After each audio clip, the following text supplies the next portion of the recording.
and members of the public present. This is being live streamed. The recording will be available on the Regional Council website following this meeting. Can I also remind all present that the local government decision making affords no protection to councillors, council officers and the public for any comments that made during the meeting that are subsequently challenged in the court of law and determined to be slanderous. With those comments, Councillor White, opening karakia, please. Tēnā koe te tiomana me koutou hokinga me mo te kaunihira, me ngā kaimahi, me ngā me mo te hapuri kei te miha te kia koutou, nau mai hara mai, kei no tātou. E te atua nui tōnu ko mātou e no i atu nei ki a koe. Ka tau mai te māramatanga ki a mātou whakarite mo tēnei rā. Arihina hoki mātou e ki a e te oranga tōnu ki ngā hutanga katoa. Ngā tangata ki tō mātou rohe whānui tōnu. Amen. Almighty God, we ask that you give us wisdom in the decisions we make every day and give us guidance in working with our regional communities to promote their social, economic, environmental and cultural well-being. Amen. Kia ora tātou. Councillor White. So next agenda item is apologies. We have apologies for lateness from Councillor Thompson. I'll move that be endorsed to seconder. Councillor Yvonne Duddleston, all over favours, I say aye. Against, carried. There is no public forum. There are items not on the agenda. There are no new items to be added to the agenda. The order of business is to be the same. There's no changes. Declarations of conflict of interest. Councillor Crosby, Councillor White. 10.5 and 10.6 with regard to Quayside. 10.5. Thank you. We note those conflicts of interest. Public excluded business will be transferred into the open. There is none. That takes us through to the minutes. Council minutes is the 23rd of October. So before you move them, there's an amendment on page 15, item 6.2, approval of funding policies. The resolution for the delegation should read and be to the Chief Executive, not to staff. So with that amendment, I'll move those minutes. Councillor Nee, second. Any matters arising? Councillor Winters. Sorry, Mr. Chair. Page 17, 6.5 and 6.6. There's a declaration of interest from me about Coast Guard. That statement is in 6.6. Can we transfer it up into 6.5 under the Royal New Zealand Coast Guard? It's just a paragraph shift required. Okay, thank you. That'll be fine. Anything else, councillors? If not, that takes us to the presentation. So it's my pleasure to welcome Don Atkinson and Jeff Dainty here, as well as we've got John Gifford, who is the chair of the Lakes Water Quality Society. Gentlemen, you have half an hour. Don or John, who is leading this, would you be pleased to introduce your team? Yeah, John's leading, so I'll leave it with John. Don, where you go. Yeah, thank you, Mr. Chair, and good morning, councillors. I really appreciate the opportunity to give this presentation to you today. I mean, just a little bit of background. I mean, as you will be well aware, the Lakes Water Quality Society, along with obviously a number of concerned residents around Lake Rotorua, are particularly concerned about what's happening with the Ohau Channel diversion wall, and are very keen to see some action with regards to that. I mean, I'd just like to take you back a little bit to the long-term plan when we presented on that, and we made at that point a very strong case to have concerted action and timely action regarding the repairs to the Ohau Channel wall. And we were very pleased to see the institution and the development of the community technical group. I mean, that was a great initiative, and we greatly appreciate that initiative. And it's been very productive, and it's been a very useful component of the overall process in terms of evaluating the various components. Today's presentation, I'm going to give the bulk of it. Don Atkinson, past president, past chair of the Lakes Water Quality Society, is going to contribute, and Jeff Dainty, one of the engineers on our community technical group, is also going to contribute. So I'll just kick things off. If I could have the next slide, please. I mean, I'm sure you're all familiar with the Ohau Channel Diversion Wall and the necessity of it in terms of diverting water from Lake Rotorua down into the Ohau Channel and ultimately into the Kaituna River. And of course, you know, this was established back in 2007 as a fundamental part of the overall lakes restoration program for the Rotorua Lakes. And when it was first established, it was obviously made significant improvements in terms of the water quality of Lake Rotoiti, and we're very keen to see that those long-term benefits are sustained. If we could have the next slide, please. So the purpose of today's presentation is very much to make and strengthen the case for urgent action to prevent the ongoing leakage of Lake Rotorua water into Lake Rotoiti. It's interesting to note that leakage was first recorded as being identified in 2002. And then in March 2023, a community group had a meeting with the regional council, specifically bringing to their attention the nature of the leakage and the extent of the leakage in the wall. And in response to that community meeting that we had with the regional council, there was an email that came back to us, which basically clearly indicated that the regional council was responsible for the operation and maintenance of the wall. And since its construction in 2008, have become aware of accelerated corrosion in the wall. And then in 2014, there was a number of investigations undertaken, and progress has sort of been relatively slow since then. And it was expected that the wall would have a service lifetime of 50 years. So the issue that we're talking about here certainly isn't new.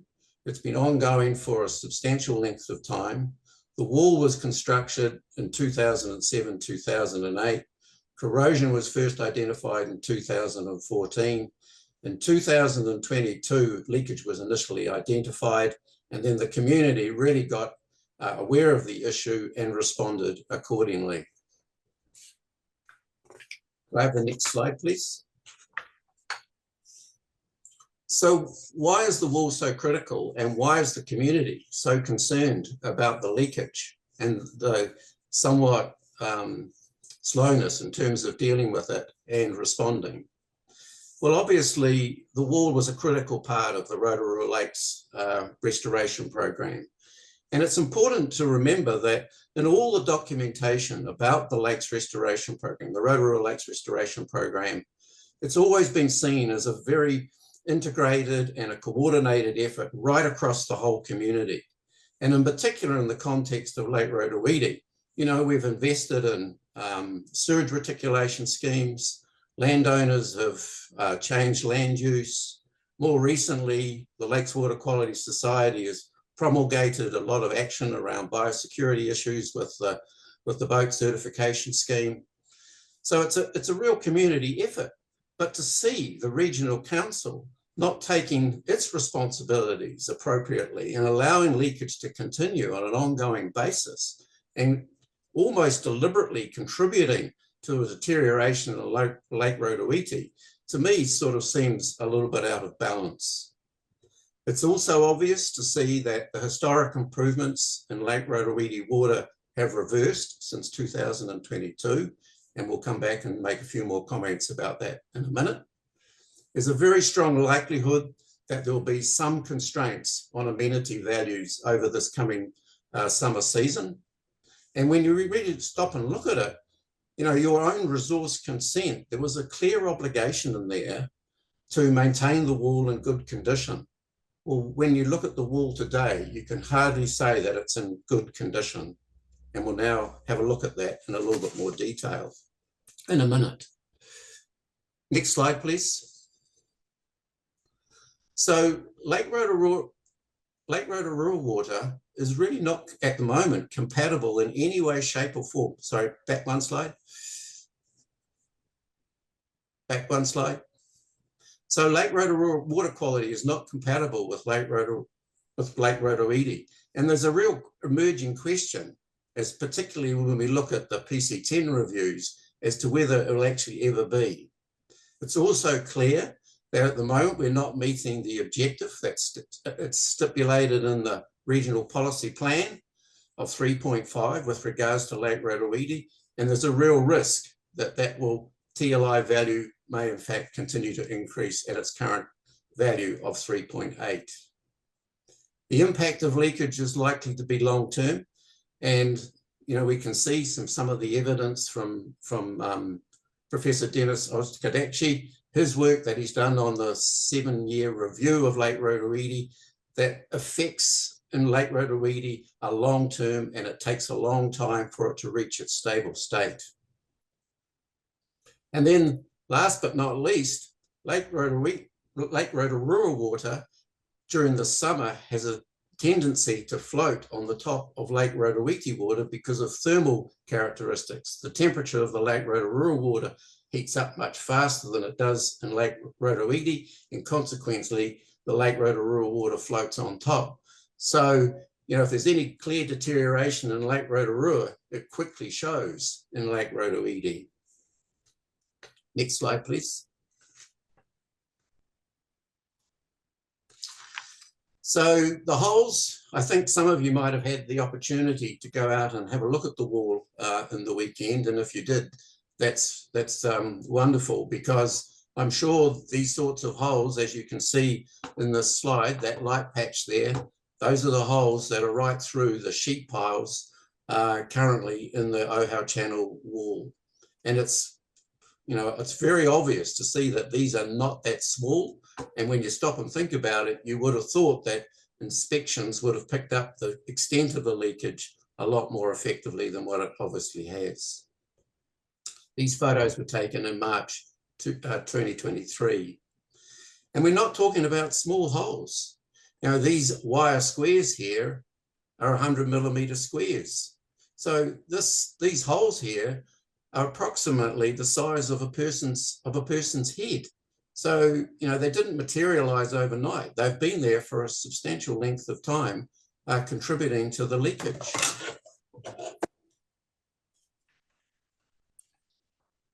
Next slide, please. So if we look at the TLI value for Lake Rotowiti, this top graph shows you the trend from 1992 through to 2016. And then I pick up the data in the table from 2019 through to 2023-24 year. But looking at the top graph, you can see there that in Lake Rotowiti, the TLI value during the early 2000s got up to 4.5. When the wall went in 2007, 2008, the TLI declined quite markedly and started to trend towards its objective level of 3.5. And by 2014, it was actually below, or appears to be below, the target level of 3.5. And then subsequently to that, it starts to increase. Now, I'm not necessarily saying that the holes were of sufficient size to make that change in 2014, or the corrosion had made sufficient holes to bring about this TLI change. But it's very obvious to see that the wall had a huge impact in terms of TLI and reduced it substantially, and in fact achieved the target level, which now we're not achieving, as you can see by the 23-24 results. Over the next slide, please. This picture here is a satellite image of the Ohau Channel wall as it was constructed back in 2008. And this is a photo taken at the end of 2008 and reported by David Hamilton in 2009. And it clearly shows how the wall has quite clearly directed the water from Lake Rotowiti through the Ohau Channel, down Okere Arm to the Kaituna River. And there is absolutely no apparent cross contamination of the Lake Rotowiti water from that wall. So the wall once was performing incredibly well and doing an excellent job. But where are we now? This photo on the left shows Lake Rotorua in March, February 2023. And as you can see, there's absolutely no difference between the Ohau Channels side and the Lake Rotorua side. The other photo there is in October 24, and there's clear evidence that there's an emerging algal bloom in this bay in Lake Rotorua. Next slide, please. And this is the most recent image that we've taken of the wall in the area around the Ohau Channel diversion wall. And as you can see, there's no difference in the watercolor there between the Ohau Channel side and the lake side. Next slide, please.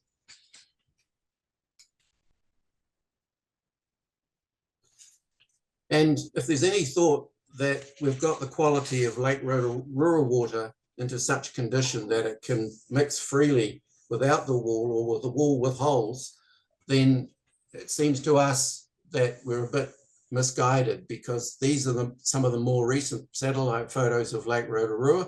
And as you can see, late November, Lake Rotorua was in a high algal bloom situation. Next slide, please. This slide just summarizes the cyanobacteria results for Lake Rotorua. And of course, this is for the most recent week, last week just passed.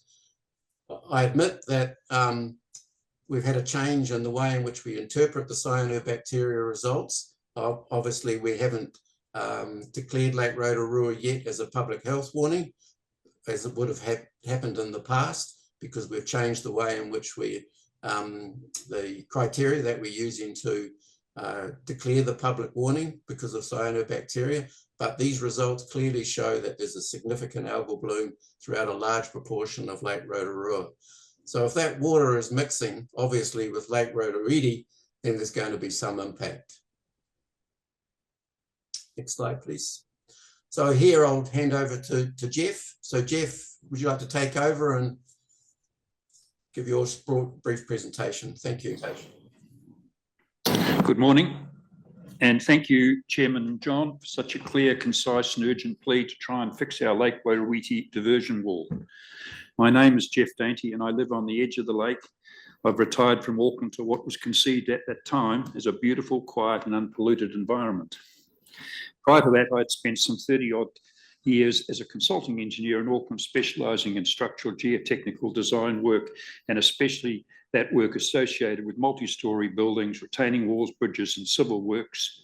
And I hold an engineering degree and have been elected a Fellow of the Institute of Engineers. I just wish to elaborate on some of the points that John has made in a Zoom presentation. And firstly, as John has detailed, the wall as it currently exists has failed. It is unfit for the purposes that it was built. It no longer has the capacity to hold back the water flowing from Lake Rotorua, and as a consequence, the whole of Lake Rotorua is once more becoming polluted. And my dream of a beautiful, unpolluted environment is quickly fading. The sheet steel piling diverting the water has developed large holes, as shown in John's presentation, and ongoing tests have shown that the corrosion is extensive and that comparative pitting is also visible above the bed level in both the steel sheet piles and also in the structural steel king piles that support the wall. So the wall's got king piles at 3.2 metre centres. Between that is the sheet piling. Sheet piling has failed and the king piles are also failing. No one seems to be able to give a clear explanation of the causes of the corrosion, some saying it's because of the steel quality with which the wall has been built.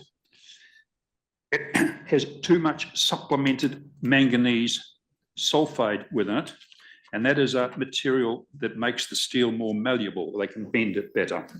Others are saying it is due to some microbe that's eating the exposed steel. Irrespective, more care, I believe, should have been taken when approaching a cheaper Chinese steel rather than the specified German product that the Becker designers put out. The material that has been built on the both king piles and the sheet piles is of a thinner material and of lower strength than that was specified. Whatever, I'm not a marine expert, but I do know that the diversion wall is located within a very rich mineral environment. We are told, for example, that last century sulfur was mined some 500 metres away downstream from Hell's Gate, and that the residue was barged into Akawa Bay.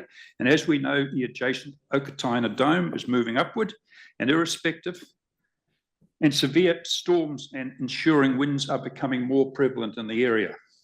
But irrespective of these threats, it's unlikely anyone, designers, contractors, material suppliers, or beneficiaries, gave these threats the proper consideration rightfully due when the wall was initially conceived.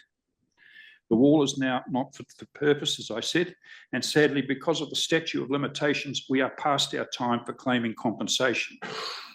So due to perceived incompetence, I believe, the repair bill has become the responsibility of the ratepayers, and that certainly doesn't make me happy having to pay for the wall twice. There are a number of short-term repair solutions that have been studied, including patching the holes and staging the repairs. These purported solutions will invariably leave the king piles open to destructive seismic, wind, or volcanic loads. We are told that the king piles have another 15 to 20 years life cycle left. I very much doubt that we can be so lucky as to have that length of time. In my opinion, as a professional engineer, a much more sensible approach would be to urgently fix the whole wall, including the king piles, straight off, and steer away from the patchwork or partially staged type reparations.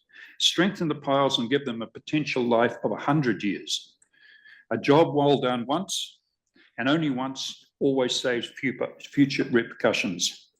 There is, for example, a viable long-term solution already tabled by council involving removing the existing steel sheet piling and replacing it with modern plastic sheet piling, while contemporaneously either replacing or encasing the existing king piles to an increased capacity. That has already been tabled.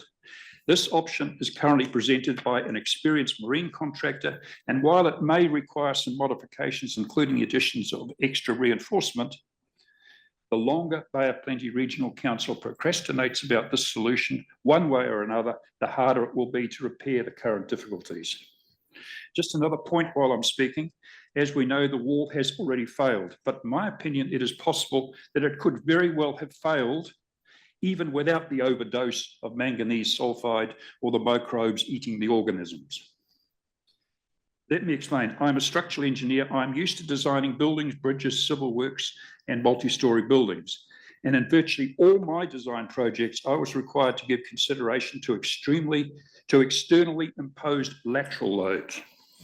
As consultants, we were required, and the council insisted, of course, that and made it a condition of consent that the effects of earthquakes and wind be considered. In my opinion, it is disappointing to learn that our diversion wall has most likely been given minimal lateral load resisting seismic or wind considerations. And it should be emphasised that Council's new consultants, WSP, Excel, Opus, tend to confirm this observation. If we have an earthquake that generates greater than normal wave action in the form of a mini tsunami, an action incidentally that is frequently occurring in this area, or an abnormal typhoon type wind like that occurring in the South Island about 4 days ago, or even a volcanic tremor. And again, that's possible. Then if we couple these actions with the deteriorating condition of our diversion wall, then we obviously have problems. We have not properly protected our public property. I am told that the wall was already designed for a 50-year life cycle at the time, and that was needed to equate with Lake Rotorua's health. It now appears that Lake Rotorua will need at least 100 years to fix, but we know that strong earthquakes, volcanic tremors, abnormal winds will invariably occur in that period.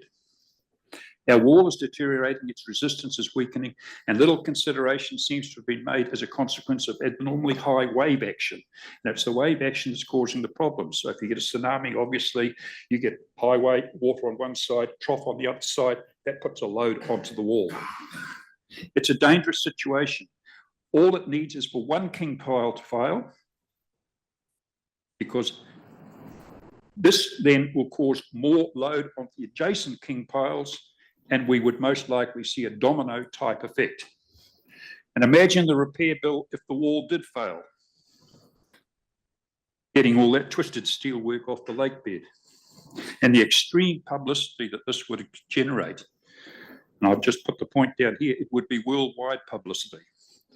It does not look good. So please, I ask on behalf of the Lake Water Quality Committee and as a professional engineer, please look at giving serious consideration to repairing the wall as soon as possible, and in doing so, increase its capacity to a 100-year life cycle. I guess all I can say is please give this serious consideration, and my recommendations are now on record. If I could now please pass over to my fellow Rotoiti homeowner, Don Atkinson. Hello, Council. For me, this has been a long journey. Of course, I've worked on trying to restore these lakes now for 25 years. And it's been a relationship that we have established with Council, which has been very fruitful and thankful from our side. So we now find ourselves, of course, in this very difficult position. We met with council staff, and access to council staff and councillors, I have to say, has been good. We appreciate that. But we met with them in our last meeting in December. And out of that meeting, we came away with a high expectation that things were going to happen with urgency. Unfortunately, though, the report that resulted, and is before you later in this agenda, did not reflect that in our consideration. No clear position was given in relationship to your obligations around the consent requirements and the urgency upon which you should address that. We would have anticipated a very clear statement that you have an obligation immediately to sort out a problem. The reality is we've been calling now for 2 years for this urgent action. And we've presented on a number of opportunities that we've had, both at committee level and to council at their 10-year plan time. Council just cannot be non-compliant in our consideration. I think you need to think about what happens within your normal working relationships with all consent holders. If they fail, you take urgent action, and there's many of examples of where that's ended up in court, and people have had significant fines, abatement notices. You have called farmers in numerous occasions to account. You've called the Rotorua District Council to account in relationship to the sewage plant and relationship to its rubbish dump. But you turned a blind eye. I have to say, you have turned a blind eye to your own failure to correct the issues. This is not an acceptable position.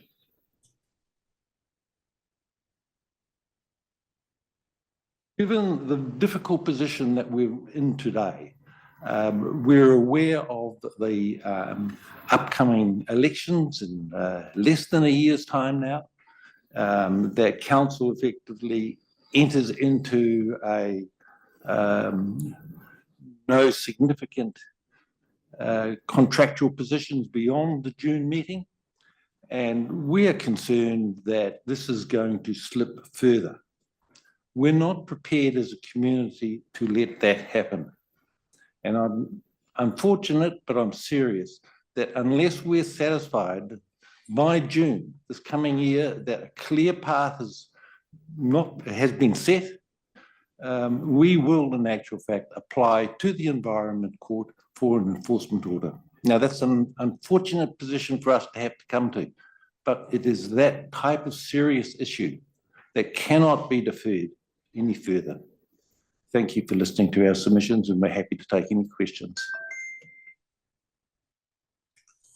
John, have you got anything to add before I open it for questions? There is just one last slide, if we could just bring that up, just a summary. Yeah, so just to sort of recap, urgent actions required. The law needs to be stopped as soon as possible. We're looking for a decision effective action by June 2025. And we're looking to see any contractual work commissioned by December 2025. So at the latest, we want to see actual boots on the ground repairing the wall by December of next year at the very latest. And we had a meeting with the executive of the council in November. We got those sort of reassurances that would be that's what would happen. And now we've set the community expectation for that to be the case. Obviously, there are funding issues, but we do see that because this is a whole of regional council issue, then that should be any cost should be covered by the whole regional council and not just Rotorua ratepayers. And as Don has indicated, there is a necessity for the council to comply to its own regulations. And if we don't see action, then we will be forced to take some sort of other action. So thanks for your attention, and we hope we've made our case clear to you all today. Thanks.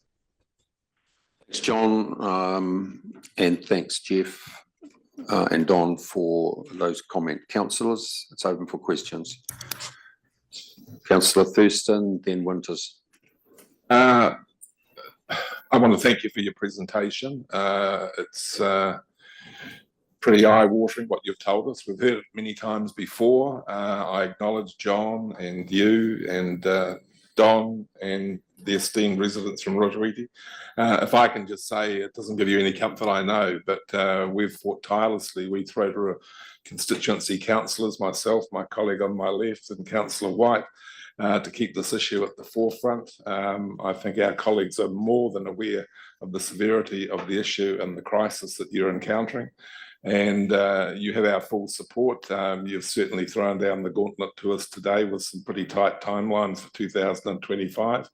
But you can be assured that I know myself, and I'm pretty sure I speak for my colleagues, will continue to work tirelessly in your best interest, because it's our home patch also. But no, thank you for being here today, and be rest assured we take the message very seriously.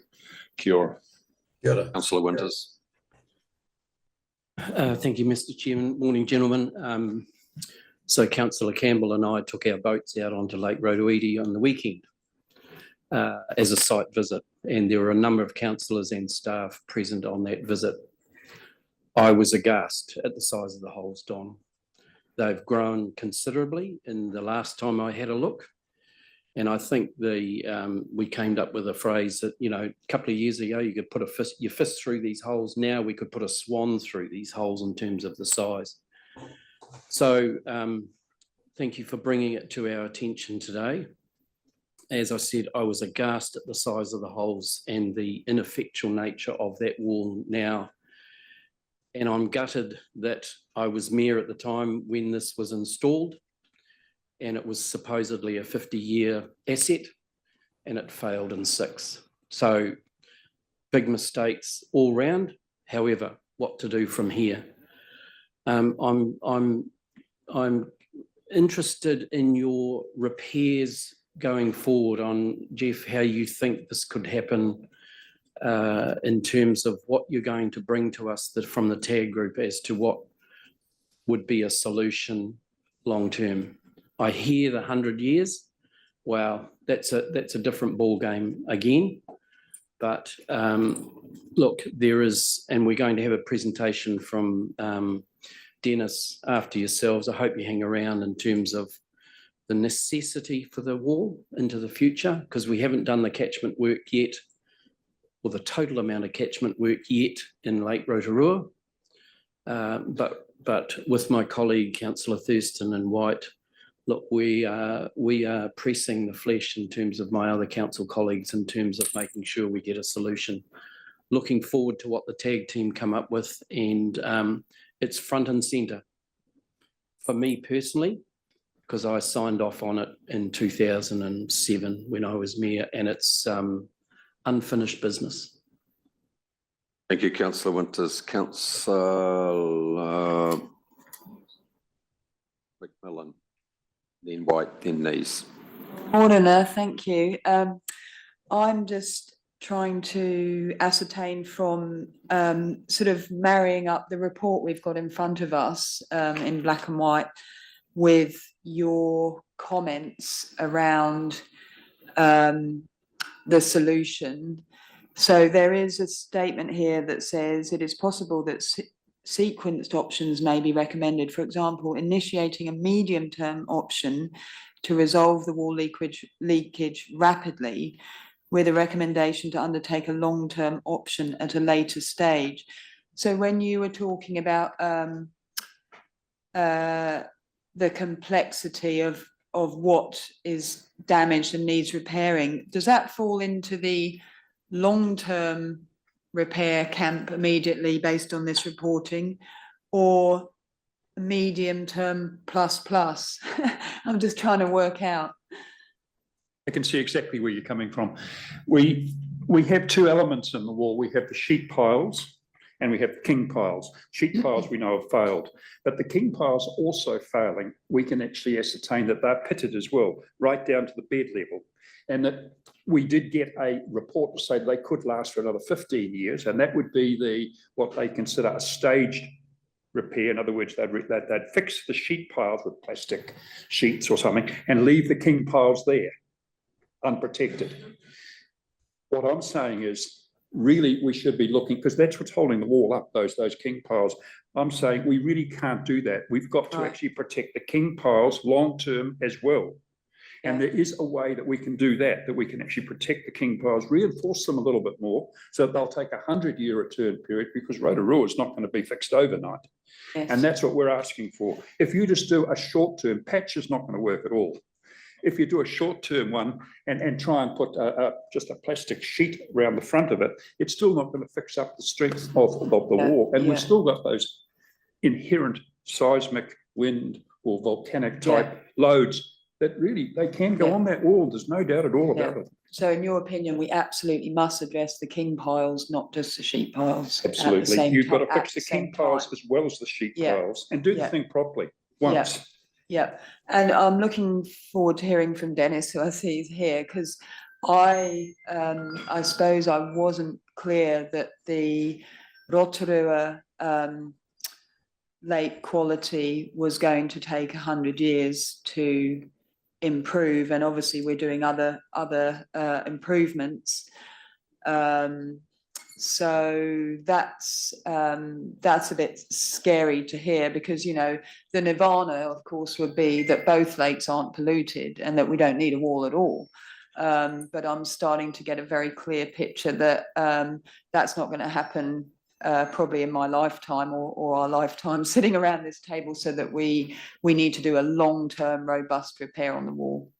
Yeah, that's certainly my opinion. I can't guarantee that it's going to take 100 years to fix up Rotorua. I don't know, but that's what I've been hearing. It's not a decade. Yeah, that's what I've been hearing, and it could take that long to fix it. Thank you very much. Thank you. Councillor White. In respect to that, can I just make one comment about the piles themselves? So that while they would last 15 years, and you stretch that situation out, but if we don't protect them now, we've got nothing in 15 years' time to hang the wall on. And that's the critical thing. They're failing now. Well, if you wait for them to completely fail, you are then faced with having to completely redo the wall, and those major assets are lost. Councillor White. Yeah, kia ora, just to complete the trifecta from Rotorua. Thank you for what is really a surf, and I think justifiably so, from the information that you provided and the size of those holes. And our colleagues went to see them; they weren't fist size, so huge. You know, so I want to thank you for bringing it forward. You know, I think your issues around, if you're going to do it, you do it right. There's a pity we didn't do that in 2008, obviously, and we're learning that lesson now about, if we're going to do something and a solution has to be found, we've got to do it properly. So, you know, a complete engineering analysis, and you know, you've set the tone for that, and how that might be activated needs to be obviously an urgent issue for us, because I don't think we're in the business of repeating the failure, and I think that's really important. So, you know, I'm Ngāti Piki o Ngāti Te Tākega, and obviously the eastern end of the wall is anchored on Ngāti Te Tākega land. So I've sort of got a closer proximity from a from my people's perspective, they would certainly want that lake to be cleaned up. They're certainly probably well and truly behind your efforts. And so, look, just congratulations on bringing it. And yep, it's a stern comments, but we have to take it, and we need to assess what we're going to do. Thank you for that. Kia ora. Thank you, councillor Nees. Thank you very much. I just want to say I really understand your frustration. I've been calling for solutions for the wall for quite some time, but I was one of the ones that went out on the lake on Saturday, and I got a real shock at how fast that it seems to have been accelerating. The last time I went out, there were a few holes that were fist size, and now they're this big and right around the angle of the beams in some places, and it's right along the wall. So I accept your position, and I'm really keen that we progress our investigation, come up with a solution as quick as possible. The problem that I see is the wall is really extensive, and it's not going to be a quick fix. If we're having to encase all of the king piles, as well as, I presume, replacing the sheet piles, is that your preferred option, other than just sheathing it in that plastic precision molded sheet piling? Have you got any thoughts about how long work like that would take from and I'm looking at you, Jeff, to actually complete the work? Is it years? Is it a number of years, or could it be done, within 6 months? I've got no understanding of that. No official acceptance, but there have been a few contractors come in with ideas. The one that I've been thinking of here is where they actually take the old sheet piling out completely, so all you're left is these columns, and to then put a concrete pipe down to the lake bed. The piles are not pitted below the lake bed; they've actually dug down around there, and it seems that the lake bed itself is protecting the piles. So that's steel piles going up. So we put this concrete pipe down, and the idea is possibly to put a reinforced cage down there and fill it full of concrete, which means you've increased the strength of the king pile, and then put a plastic sheet piling at the front of it to stop the water coming through. That's only just one conceived idea. They have had that priced, I think, and I think you're going to get probably the information better from other people rather than me to give you what. But it could take, once you gave the go ahead to the contractor, I don't know, it could take maybe 6-9 months, maybe a year. It's all got to be done off barges. But it's not going to be a long-term thing, but the funds have got to be there to pay for it. Okay, thank you. Yes. To make a point that it's a progressive thing. So it might take 9 months to do, but if you're progressively fixing the wall, so you are stopping leakage as you're going. So the positive impact starts to happen the day you start. Yeah, thank you. Okay, so thanks, John. Thanks, Don. As you have said, this has been a long journey, unfortunate one. I'd have to say, Jeff, I don't disagree with you at all in terms of your summation, but unfortunately, it doesn't benefit to dwell on the past, but we need to learn from the lessons of the past. And none of us were here when this job was commissioned. My understanding, Fiona, was about $11 million job, $10 million job. The regional council granted the money to the contractor, which was a subset of RLC at the time. Hib Construction built it. It defies belief that the project design, the preparation in terms of understanding the dynamics and the biology of the water probably wasn't done to the degree that it should have been done. It defies belief that the project management was eventuated in compromising a specification that was stated. I don't know whether that specification was adequate or not from day one, but what we do know is that product specification was compromised. And here we are today, not, 15 years into the life of a 50-year wall facing this significant issue. As ratepayers, you've got the right to be concerned. As regional council, we've got a big problem we have to resolve. And look, I just wish you well in terms of hearing our staff present next in terms of what some of these options. But as you said, Don, the cost ultimately falls on the ratepayers, whether it's the ratepayers of the Rotorua region or whether it's the ratepayers of the region collectively, will be one of the options we have to work through. But thanks very much for your presentation. Thanks for all the work you've done in the meantime. Thanks, John. Thanks, Chair. Thanks, Council. Appreciate it. Thank you very much.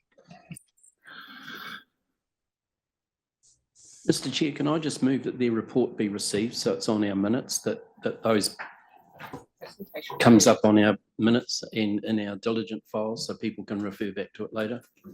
Okay, seconder. Moved and second, all those in favour, say aye. Thank you. Mr. Berea. Welcome, Andy. Welcome, Leroy. Welcome, Denise. And we've got Ray-Ed on Zoom. Ray-Ed's from WSP, right? Correct. Thank you, Mr Chairman, and good morning, councillors.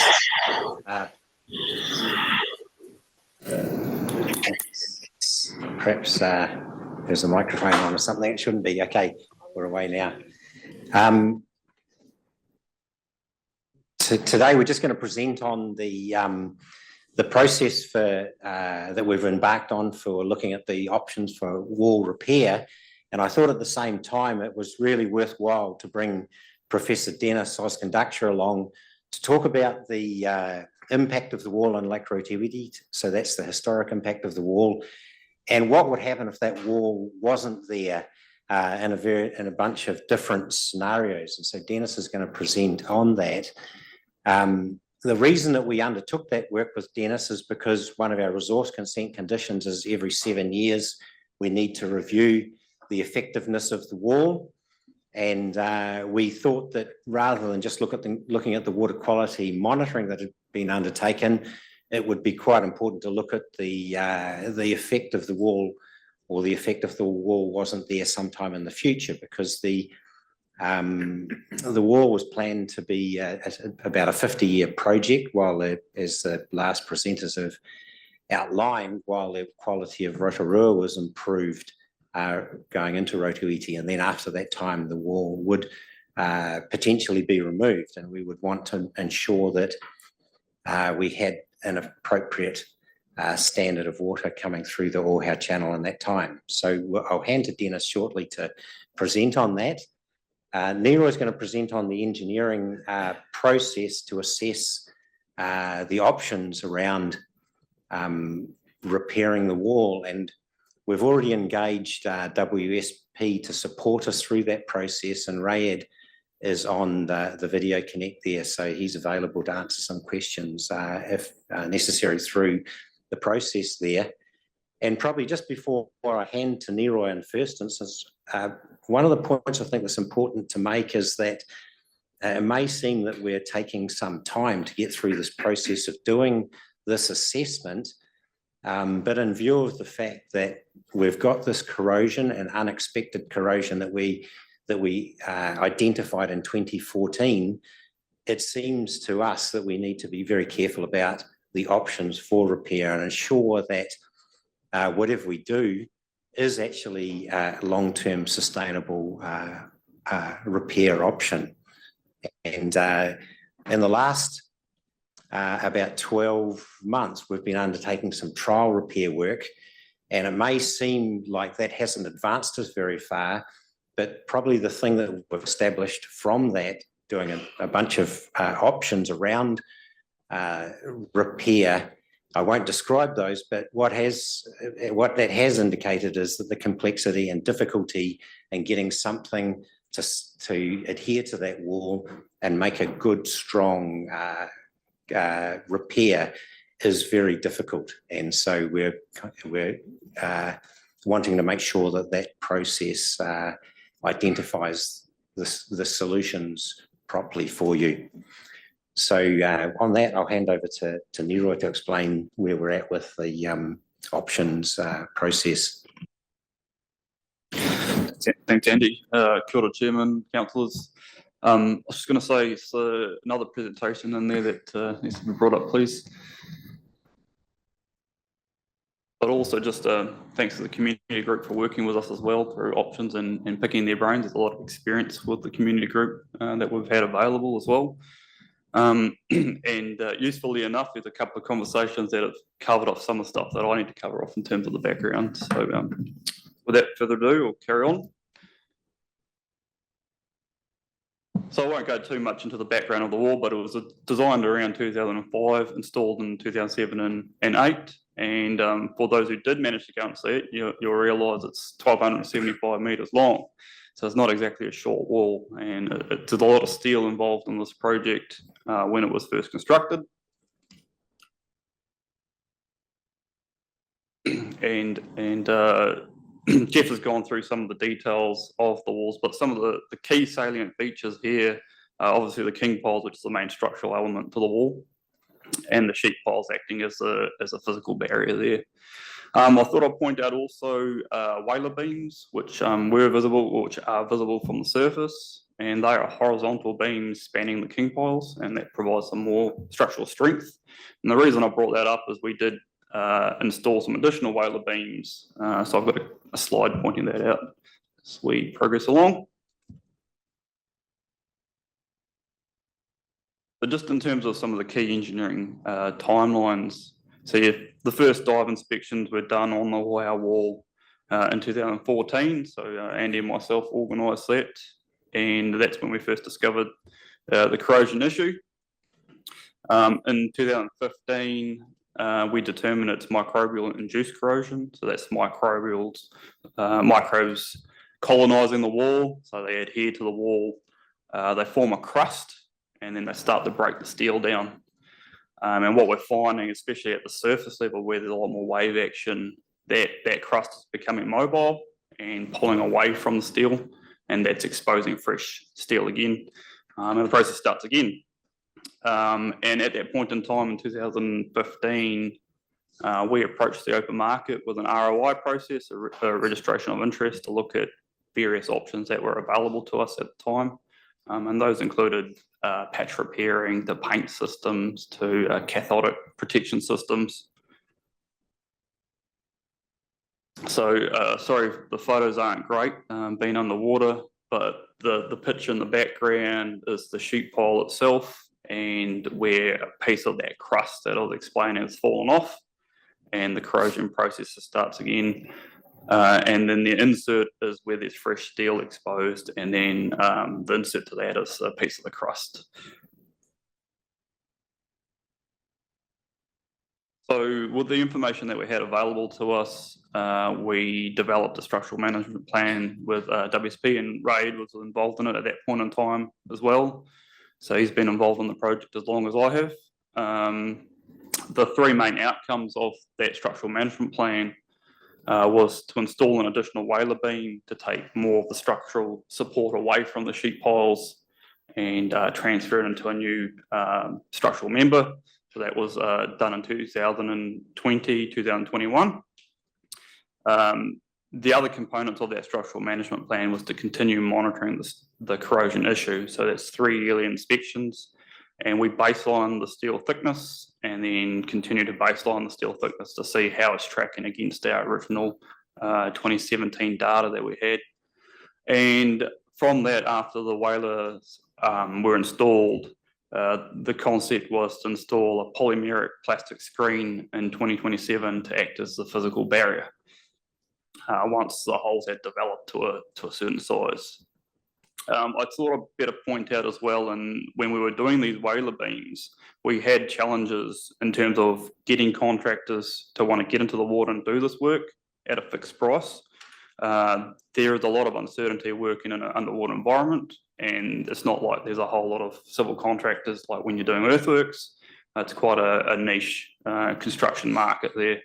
We also had COVID to deal with through that period too. So, but also pointing out 2020, the first holes had developed, and I think I've got sorry. That's just an image in the background there of the additional whaler beam that we installed to the king piles. So they were installed 0.5 to 1 metre below water level.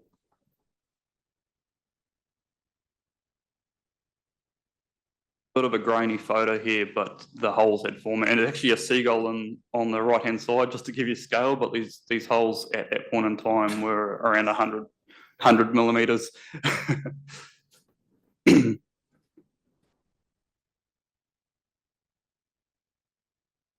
So the next corrosion assessment was undertaken in 2023, and that information was then fed back to WSP to make comment on. And what they told us is that the whaler beams that were installed in 2020 were acting as they needed to, and therefore the structural integrity of the king piles were safe up until about 2038, so another 13 years or so. And the main component being at the lake bed, like Jeff Dainty mentioned, is where the structural component of that wall, in terms of its strength, is at its minimum requirement. And with the holes being near the surface, the polymeric screen was deemed probably unsuitable as our solution, and we revisited the patch repair as an option. So Lakes Operations and Andy have been doing the trial patch repairs to see what methodologies were going to work for us. So yeah, just an image there of trialling some formed plastic paneling and fixing mechanisms to try and understand what's going to work in the environment. But again, a couple of these photos you've kind of seen on other presentations, but the mechanism there of the corrosion falling away on the right-hand photo, exposing the fresh steel and the holes beside it. So where to from now? With the size of the holes and the push from the community, as well as looking at what our options are going into the future. Now we've re-engaged WSP, as it's been mentioned, and the work that WSP are doing, looking at our structural management plan, and really from an asset management point of view is the way we've approached this. There's some medium-term options that we're considering, such as the patch repair, but like I mentioned before, if we are putting commercial divers into the water, there's a significant cost putting divers in the water up front for establishing site. Could you do a repair that perhaps the panels are bigger or thicker or something along those lines, which provides some more structural strength to the all-how wall, to the king piles, and buys us some more time. And then the long-term options such as sheet pile replacement and the king pile refurbishment options, as Jeff had mentioned in his presentation, and then looking at entire replacement of the wall / I guess cost of removal of the wall. But what WSP are working on is to consider the ability to spread the dollar, and it could be more attractive from a net present value point of view if we could spend a bit of time over 3 years. Essentially, that could be more attractive to the community or the ratepayer. And high-level costing with the multi-criteria analysis, we'll approach council again in about May 25 and provide the outcomes of costs and risks with the various options. And then just the last point that probably leads into our next presentation is to consider the all-how wall with all of catchment intervention. So that's it from me, Raid. I don't know if you had any comments that you wanted to provide, or you're happy enough. Otherwise, we're there. Not at the moment, unless anybody have any questions, or we can do it later.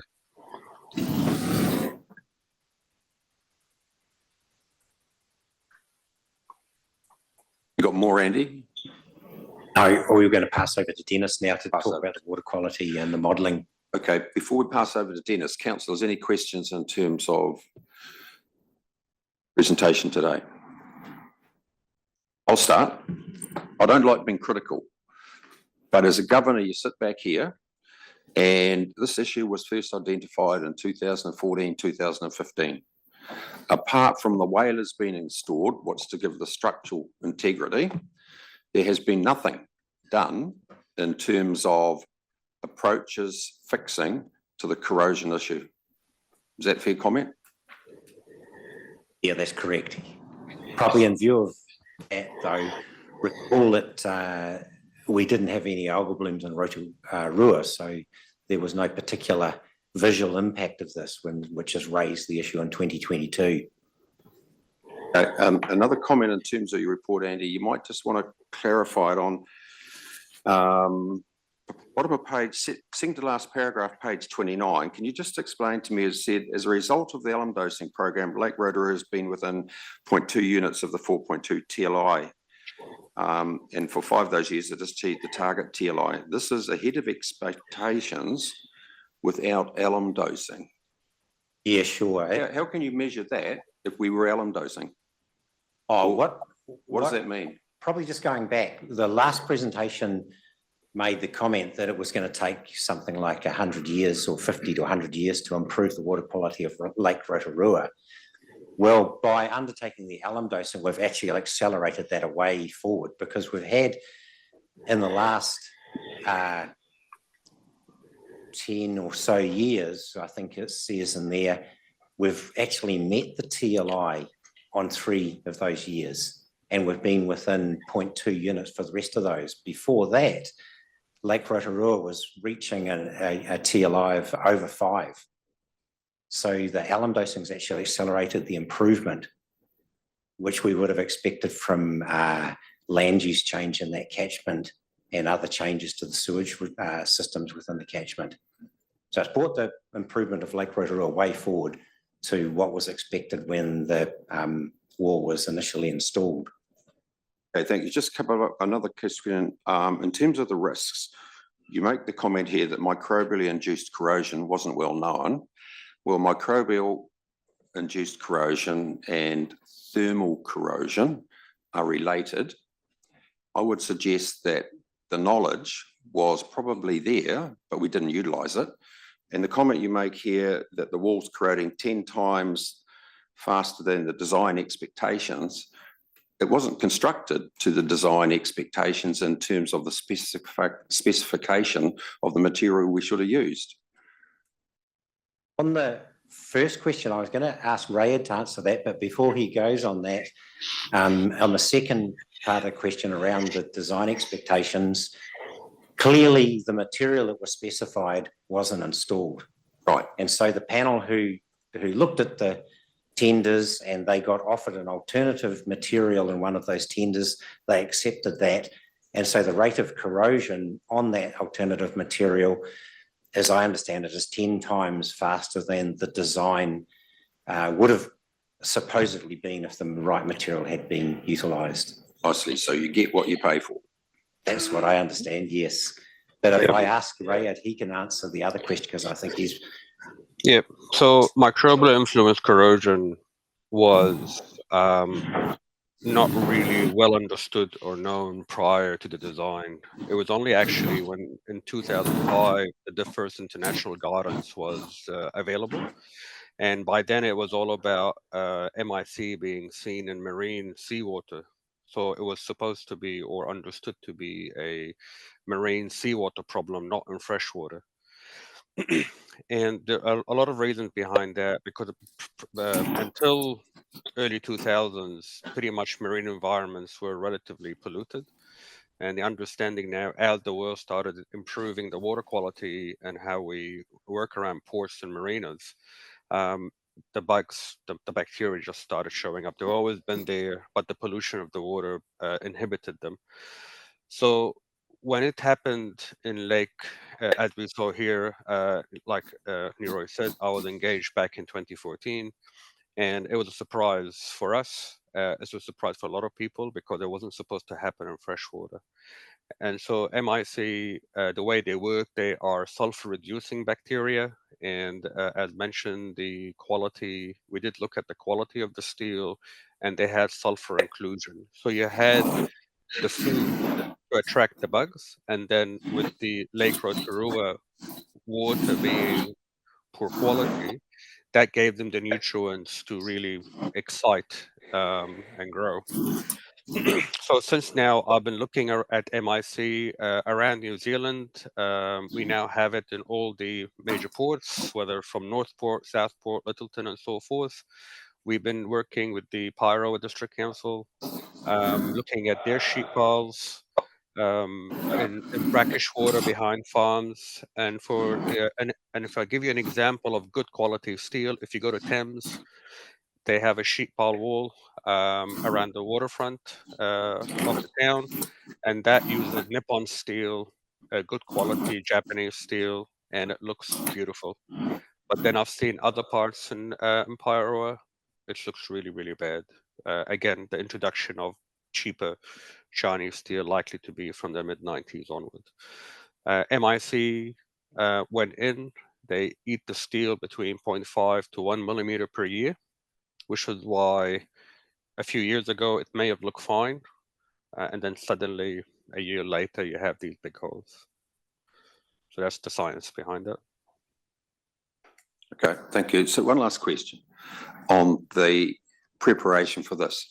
Was the water quality attributes studies, chemical composition done to the satisfactory level before this wall was commenced in terms of design and specification? If that's a question about the initial design, and yeah, that's sort of out of my area of knowledge. Sorry, I wasn't involved at that stage. Okay. No, the answer was no. There was no chemical analysis. Councillors? Nothing else? Dennis? Kia ora, Mr. Chairman and councillors. Thanks for the opportunity to provide some context with some of the work that we did earlier this year as part of the seven-year review for the resource consent. So my focus will really be on highlighting some of the key findings that we documented in this report. So as part of this work, we carried out three distinct parts of investigations. One was looking at the water quality data that the Regional Council has collected for several decades now. Second part was updating an existing ecosystem model for Lake Roto Iti to investigate, amongst other things, the question what would happen if we took out the wall from the lake in current times. And the third part was really related around trying to develop a better understanding of the impacts of those holes in the wall. So we used some available data to derive a data-driven analysis, and we also used the model to run additional scenarios. Trying to navigate the, sorry, just one slide back. So initially, so I wasn't involved in some of the early design of the wall, but we worked with some of the nutrient budgeting that was done as part of the early work here, where you see here that the majority of water that comes down the Aho Channel would be diverted down into the Kaituna River. And the Aho Channel water, which carries nutrients and algae from Lake Rotorua, was estimated to be around 70% of the nutrient loads to Lake Roto Iti at that time. So the assumption, and rightfully so, was that if you take away 70% of the nutrient loads to Lake Roto Iti, the lake water quality in Roto Iti would improve, or at the very least would be protected from further deterioration. And since then, there has been a review of the water quality data previously, but that was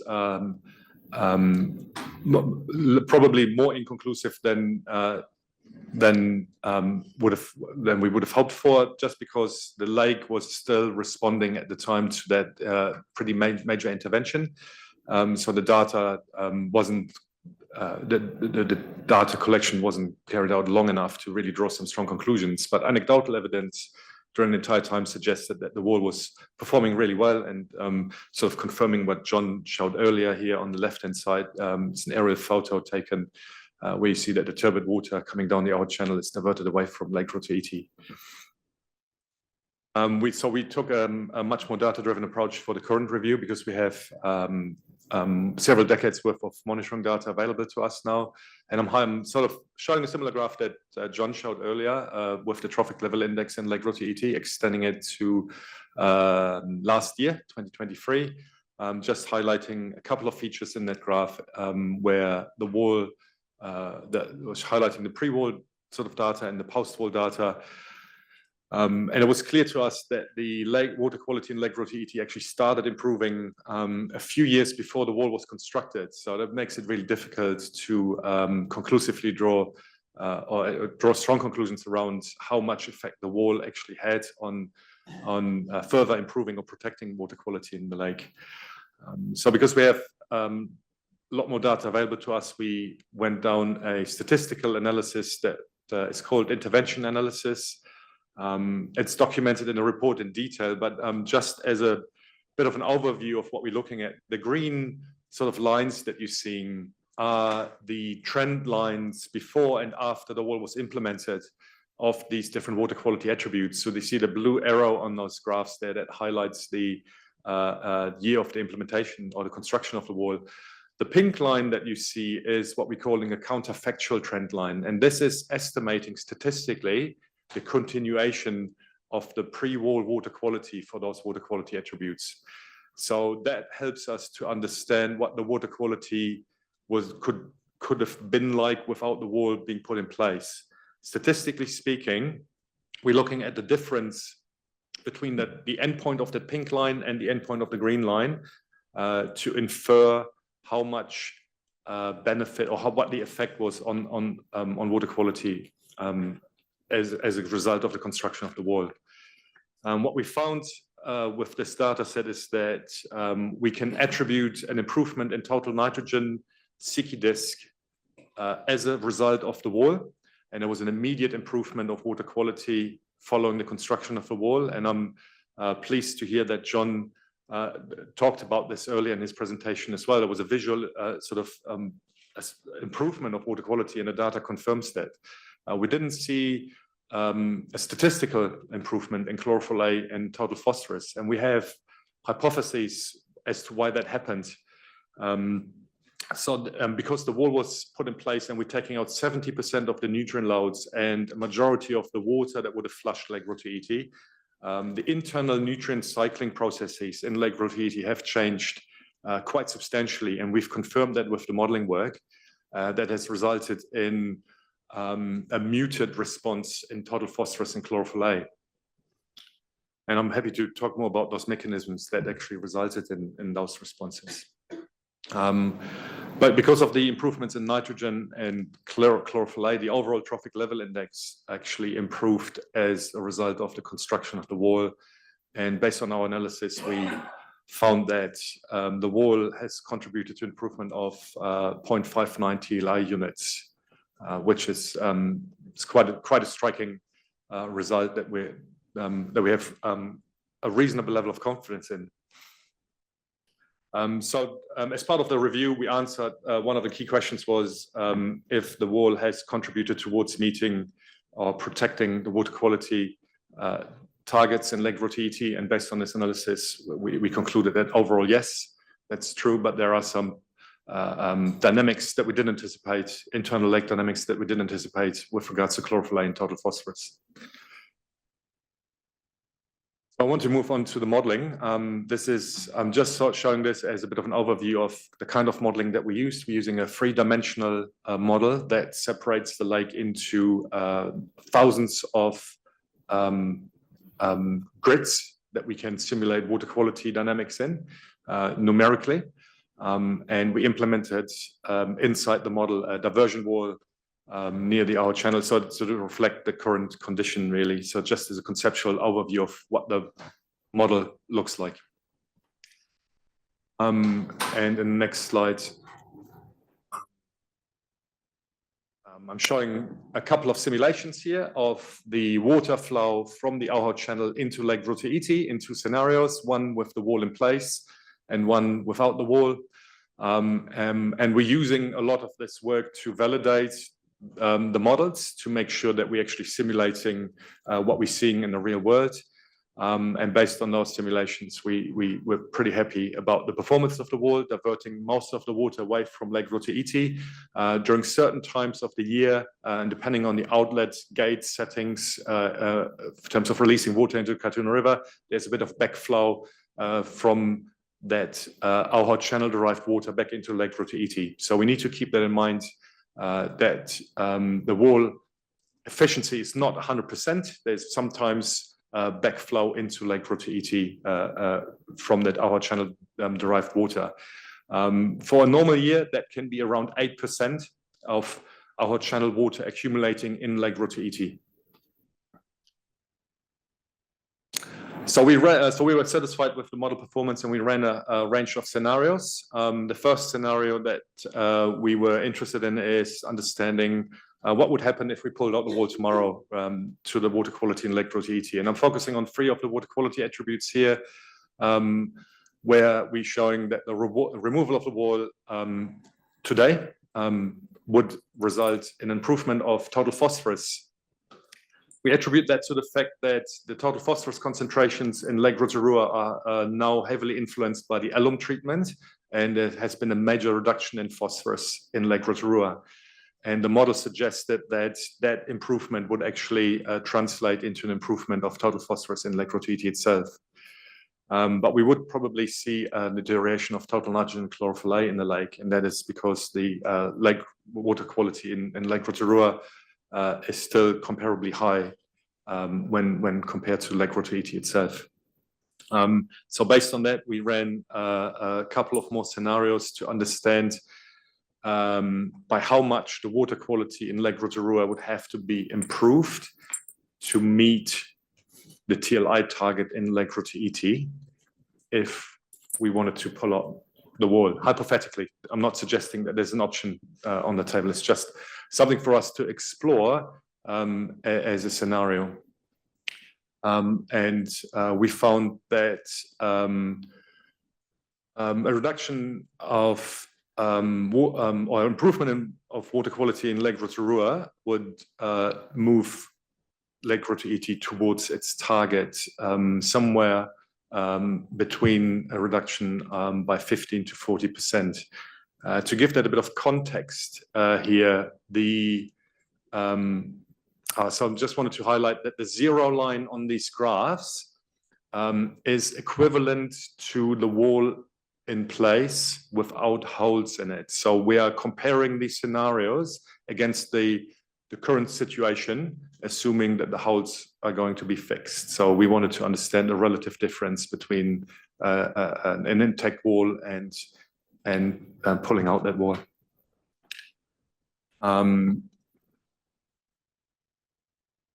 Sorry, this is a little bit laggy.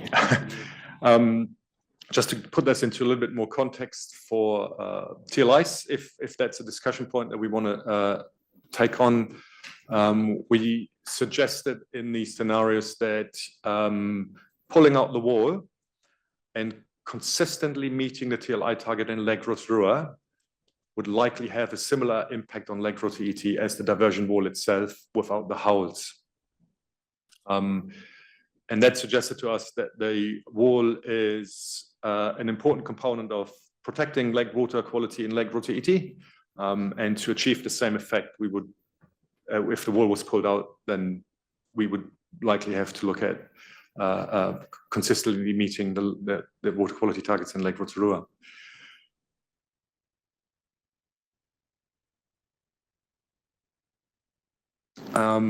And I'm just touching in with one slide on the work that we did on assessing the impacts of the holes. You're looking at a scenario simulation here where we implemented a hole in the wall as we have implemented it in the model. And you can see that some of the water that is sort of yellow to reddish that is coming into Lake Rotoiti is actually water that is derived from the Aho Channel. I want to make sure that we understand the assumptions here in the way we've implemented this in the model. This is really likely be a worst case scenario where we implemented a large sized hole in several different places and ran those scenarios. And this one hole that we implemented in the model, we assumed would be equivalent or at least similar to the total hole area that you might find across the entire length of the wall. So we can't implement a swan-sized hole in the model. That's just not feasible. So we had to make this assumption that we assuming one big hole in different places along the length. The wall efficiency graph that you see in here looks a bit scary, but we're comparing the wall efficiency to the wall efficiency without the holes. So as I mentioned before, at certain times during the year, there is some backflow around the wall back into Lake Rotoiti. And on a normal year, that can be around 8% accumulation of our channel water into Lake Rotoiti. With this hole in the wall, the simulation suggested that that could double at some places along the wall. So the wall efficiency is reduced by about 50% in those scenarios. So we're seeing an accumulation of our channel-derived water in Lake Rotoiti that is about double that during normal years. Right, so there's quite a lot of information in the report, and hopefully this gave you a little bit of an overview of what we worked with here. We were reasonably confident with the water quality improvements as a result of the construction of the wall, as I highlighted to you, based on the monitoring data, the modeling that confirmed that the wall plays an important part in protecting water quality in Lake Rotoiti. And we suggest that meeting consistently the TLI target in Lake Rotorua would have the same impact on water quality in Lake Rotoiti than the wall without the holes. And I don't think we need to argue that the holes in the wall do have an appreciable effect on Lake Rotoiti, and the model simulations confirm that. So that's my presentation. Thank you. Thank you, Dennis. Can I just question you on one of the comments you made before I come to Councillor McMillan? Your assumption that removal of the wall would improve the P in Rotoiti, the assumption on that is based upon continued alum dosing in Rotorua. That is a fair assumption. The way we looked at the model simulations, we used the previous 10 years of data in Lake Rotorua, which we know has undergone alum treatment. Yep. And that has resulted in the improvement in phosphorus in Rotoiti. To extrapolate that, we would have to make the assumption that phosphorus is reduced in Rotorua as a result of alum dosing or other mechanisms. The issue there, though, is that the phosphorus is still there. It's just locked up in the sediments. And there may be circumstances when, I don't know what they are, when that phosphorus is released, whether we stop alum dosing or some other thing. Yeah, so the phosphorus that is bound to aluminium is a very stable complex in lake ecosystems that only gets re-released under very extreme conditions. When we have extreme variations in pH, for example, that's when aluminium releases phosphorus. But under normal circumstances that we know exist in Lake Rotorua, that will not happen. Okay, thank you. Councillor McMillan, then Nice. Well, thank you. I'm just wondering, hypothetically, if you were to purchase and retire some of the most intensively farmed farms around Lake Rotorua, would that give you the same result as the Ohau wall? In other words, would it improve the quality of Lake Rotorua enough that you no longer required the Ohau wall? Hypothetically speaking, if you purchase enough land, yes, then that's a very fair assumption to make. But it will require obviously nuanced discussions around where and when that will need to happen. Yeah, so would it be scientifically possible to do some modelling on how much would be required to retire out of the intensive blocks in that area in order to get that result, or is that like, does it just have too many variables that are just unmeasurable without trialing? No, I would like to think so. It's actually something that we discussed during the last Plan Change 10 review for Lake Rotorua, and that we want to look at a more detailed catchment modeling approach for the next review cycle. And I would like to think that those sort of scenarios would be part of the consideration. Councillor Nees. Thank you. Thank you for your modelling, but I am very conscious that there is a TLI differential between Lake Rotorua and Lake Rotoiti anyway, so there will be a negative impact on Rotoiti if there is no wall. Also, my concern is if we look at a staged approach, and even if we don't, it is going to take quite some time to create or recreate that barrier to try and maximise the nutrient diversion away from Lake Rotorua to down the Kaituna. Is in the interim, while we're working through solutions, is alum dosing of Rotoiti an option? I haven't considered it myself. I'm not sure if Andy has.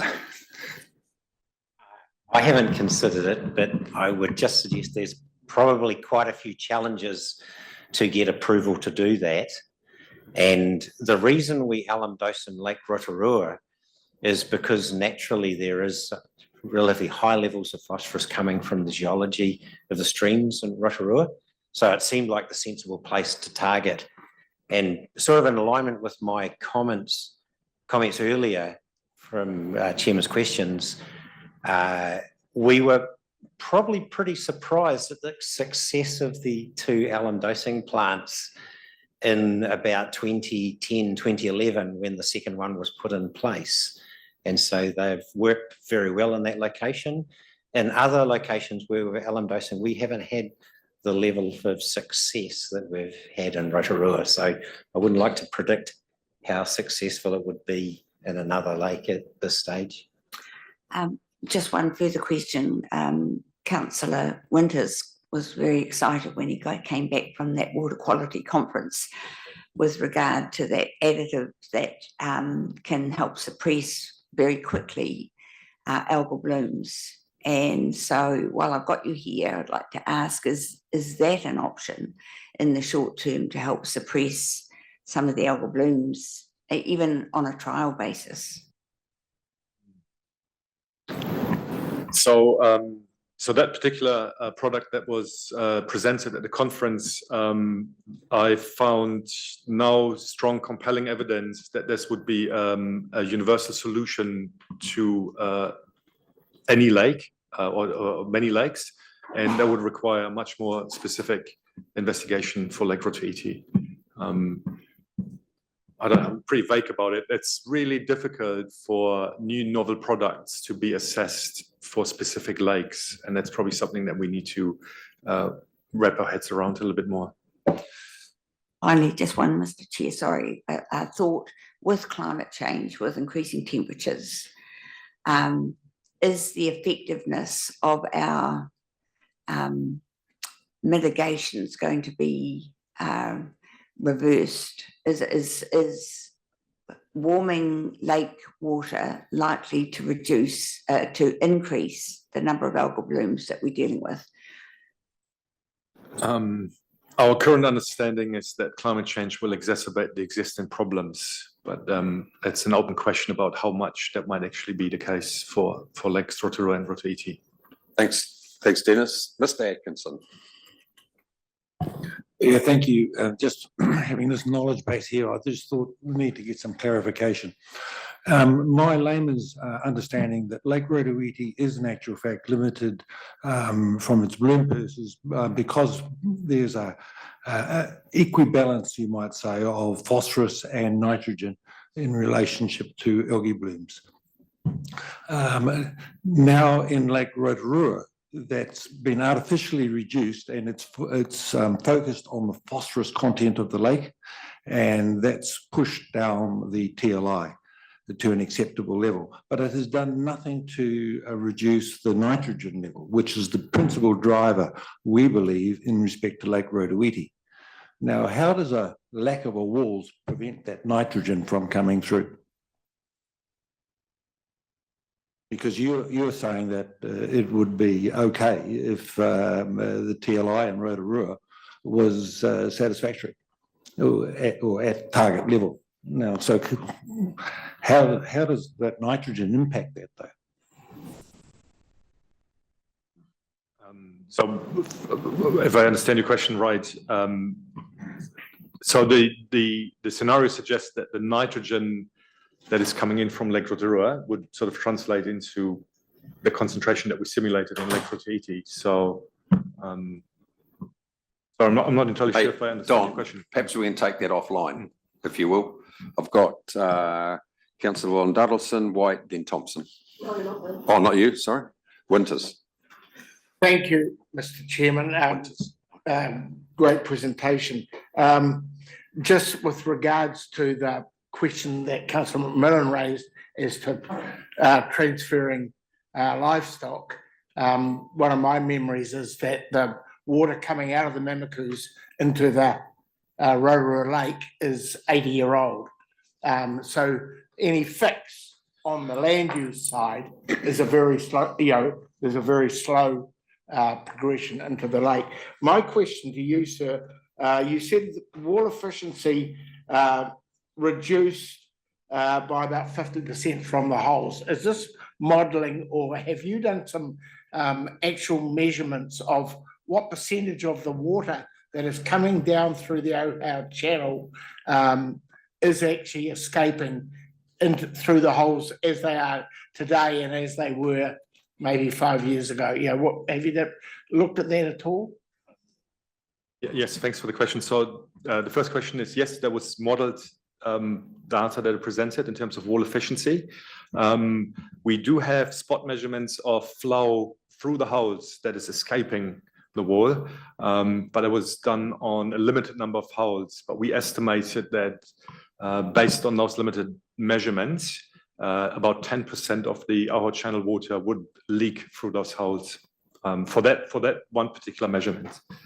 So that's 10% as in 2024, or? Those measurements were done earlier this year, that's right.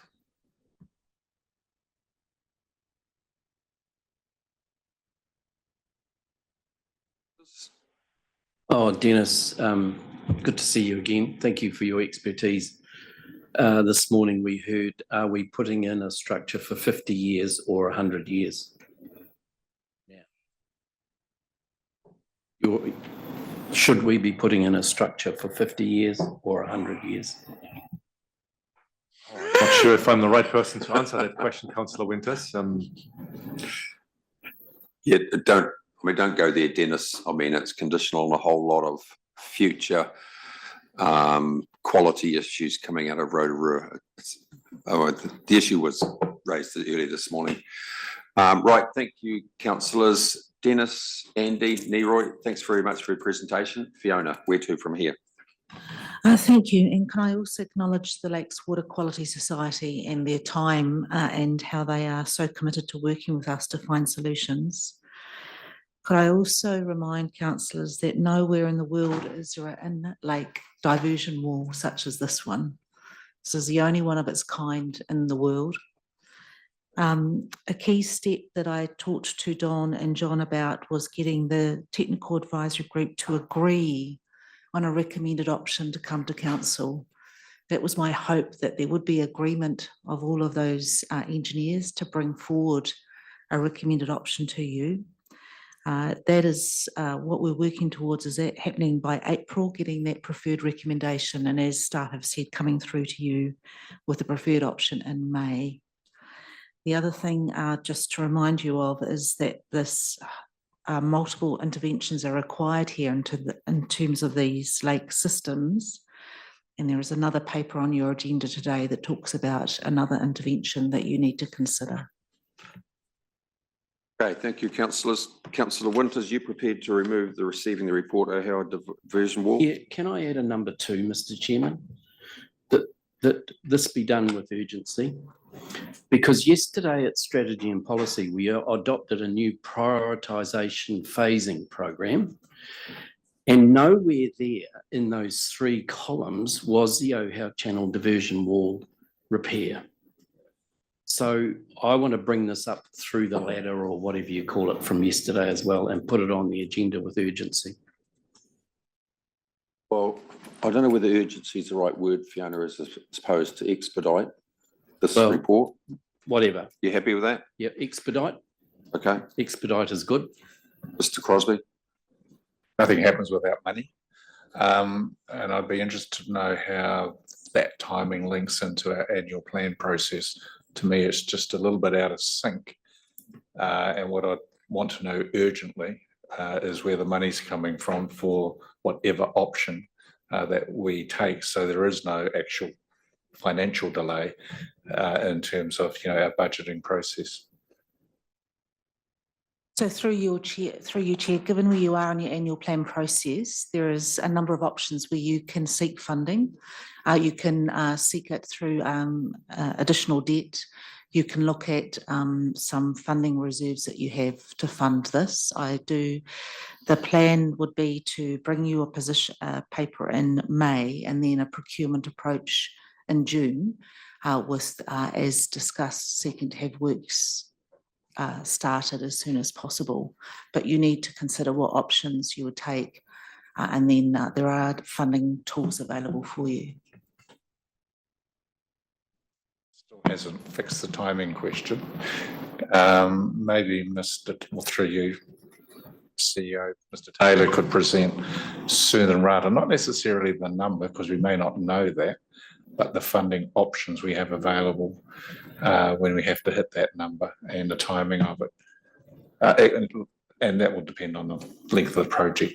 That's right. So the option that is not available to you, if you consider your annual plan recommendations today, is to raise a targeted rate or increase general rates in your 25-26 year to fund any options, so that if you agree to the recommendations today in terms of the annual plan, you'd have to look for other funding tools. Okay, Councillor Thurston, Von Duddleston, and then Nice. So Fiona, a lot of this is going to happen in what we would loosely describe as the silly season next year. And we can make no commitments on finances for the organisation post-June. We've heard a number of key dates and, as I say, the gauntlet thrown down to us today about intentions to go to the Environment Court for an enforcement order if there's no action by June 2025. Doug, I would certainly be hoping that we get a definitive report from the CEO on the potential of that if it was to occur. And the expectation, which was very loud and clear, that actual work would commence by no later than December 2025. So this is all in the midst, as I say, of an election year, and there are very tight constraints on what we can commit the organisation to. So will there be a report? I presume that'll be embodied in the TAG report, or? Absolutely, we can provide advice on any implications in terms of environmental court action by Lakes Water Quality Society. The key that I am hoping, though, is that technical advisory group agrees on a preferred option to you. If it is clear that we cannot get a preferred option of the technical advisory group, then we'll come with the multiple options that those experts are presenting. That is what we're seeking at the moment, is for that group to provide you with a preferred option. In terms of expediting this, we can do it, but it would not be through a preferred option of that TAG group. Okay, Councillor Von Duddleston. Yeah, thank you, Mr. Chair. I just want to raise the issue that was raised by Dennis. And first of all, he said that 50% of the wall efficiency was reduced. The wall efficiency was reduced by 50% from the holes. And yet, no, he didn't say that. No, it was 10%. No, wait a minute. He said, and I'll write down, wall efficiency reduced by 50% from the holes was in the modelling. That was the modelling, he said. And then when I asked the question specifically, he said 10% of the water flow, when they did the measurements in, earlier this year, expected to leak into Rotorua. So 10% in the actual measurement versus 50%. So all I'm saying is that we've got to, I'm not saying we don't do anything, don't get me wrong. I'm saying we do, but we actually do need to really understand the science of what we're doing, because otherwise we'll end up exacerbating going forward. So, you know, if the loss of water flow, and 10% sounds about reasonable to me when I look at, you know, you have a flow of water and then you have matched up against a barrier of other water with holes in it, you don't actually tend to get a big flow going out through that. So the 10% sounds more reasonable than what I expected to be, and to say was 50%. So we just, you know, I know we've got to work with urgency, but we do have to make sure we've got really robust science as to how we, because it's very easy to get a motive and spend a huge amount of money. If the wall is working effectively to a 90% stage, even with holes this size, or a bit smaller, you know, is the degradation as bad as we're being led to believe? That's all I'm saying. Thank you. Councillor Nees. Oh, thank you. Just on that point, modelling is modelling, and my understanding was that they could not model the holes, all the large holes all along the wall, as we saw when we went out on Saturday, which was every piece of the sheet pile like that had a hole like that in it. So basically it was a hole all the way along, with just some interruptions of the sheet pile being held together. So equal amount of hole to sheet pile, I would think, and I look at the people that were there to see if they agree with me. And the holes are joining up. Yeah, so I just think that the real evidence is the colour of the water and the poor quality in Lake Rotoiti. But I'm not going to, my point that I wanted to talk about is about our later paper on the annual plan, where we have got in our $5 million savings, we are saving $800,000 next year from the Ohau Wall budget. And I think we should have a serious conversation about that when we reach that paper, whether or not we really do want to take that out of the budget. Because what I was hearing is that this is urgent. We are not meeting our resource consent conditions. We do not want to face an action by the Lakes Water Quality in the Environment Court. So I think we owe it to the community to put that money back in the budget and use it well. Thank you, Councillor Nees. Councillor Winters, you prepared to move the adoption of the paper. Your comments regarding expedition are noted. Second. You seconded, Councillor Thurston. All those in favour say aye. Against, carried. Councillors, 10.2 Chair's report. I'll move it. Any questions? We have a seconder? Councillor White. No questions. All those in favour say aye. Against, carried. We're adjourned for morning tea. Thank you. Let's go back to 20th of November. You met with John and Sue LaRoche and Chris Laird from Tauranga. Yes, we did. Discussed existing offset treatments in, it should be in Rotomar, I believe, Lake Rotomar, as opposed on Doctor's Point. The LaRoches and Chris Laird are on Lake Rotomar. Yeah, but you're probably right. It's the Rotomar Rotoiti sewerage system. Yep. Yeah. So we'll just add Rotomar Rotoiti sewerage system. Thank you. Okay. We'll reconvene at 11:30. Councillors will reconvene. So I'm going to change the order of the agenda. So we'll now deal with 10.5 and 10.6, seeing Lyndon is here. So in terms of the preparation for that, 10.5, Kamaran. Kia ora, Chair and Councillors. This report is bringing to you the statement of expectations as part of an annual process for council-controlled organizations where council-controlled organizations such as Quayside and Toi Moana Trust have to prepare a draft statement of intent. And this particular report is bringing to you key considerations in a statement of expectations for Quayside Board to consider when preparing the draft statement of intent. In addition to seeking your feedback today on that content, councillors will also have the opportunity to provide further feedback on the draft statement of intent in March, April next year, when the draft statement of intent is actually presented to you for further consideration and feedback.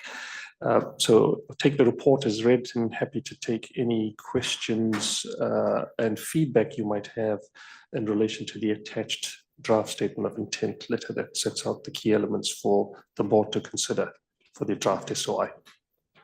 Thank you, Kamaran. So the key message there, this is iteration 1 of a process. We'll have further opportunity to comment on the statement of expectations after feedback from Quayside.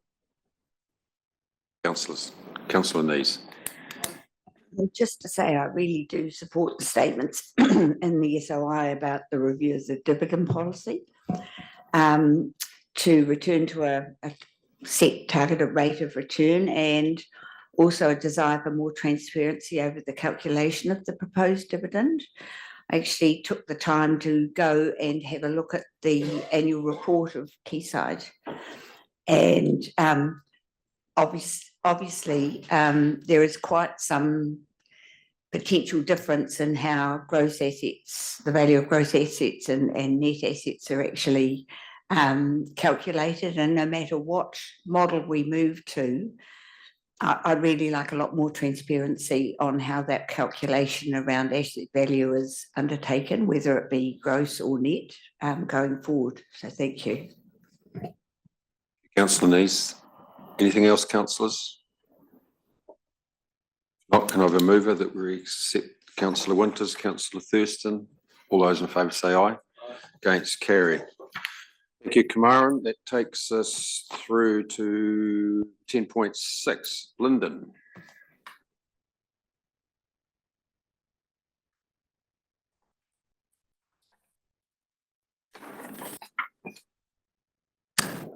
Kia ora koutou, compliments of the season to you all. Firstly, Mark Wynne cannot make it. He is at an Alliance AGM today down in Gore. So unfortunately, we couldn't manage to get Gore to Tauranga given his previous commitments. Mel Manley, our General Manager Operations, is here as part of Quayside's presentation, and People and Culture is encapsulated as part of her role, and she initiated the strategic pay paper. So I will take the paper as read, but I do think it's important just to highlight some salient points. The complexity of Quayside has without question continued to increase over the last 12 to 24 months, especially in respect of the potential Port of Tauranga transaction, Rangiuru Business Park, which I will just provide a little bit of an update at the end of my presentation, and also in respect of the investment and divestment of our of some of our non-port portfolio assets. So I can stress this is, we're very much in a non-BAU type environment, and we have, in terms of the commitment that we have seen or require from the Board of Directors over the last 2 years, an increase in health and safety requirements, especially in light of Rangiuru, Tauranga Crossing and the Panorama Towers. We now undertake two strategy days, and there is a number of ad hoc meetings that we do have to undertake, just given the velocity in which we're operating at the moment. There has been no pay adjustment over the last 2 years, and I'm sure you all acknowledge that we've come out of a particularly high inflation rate environment. And I guess my last comment before I open for questions is you'll see in terms of what we have proposed, we're at the lower end of the band as per the independent report proposed by StratPay. Happy to take some part. Thank you, Lyndon. Councillor Thompson. Yeah, I've got no problem with the recommendations, but a point of clarity, Mr. Chair.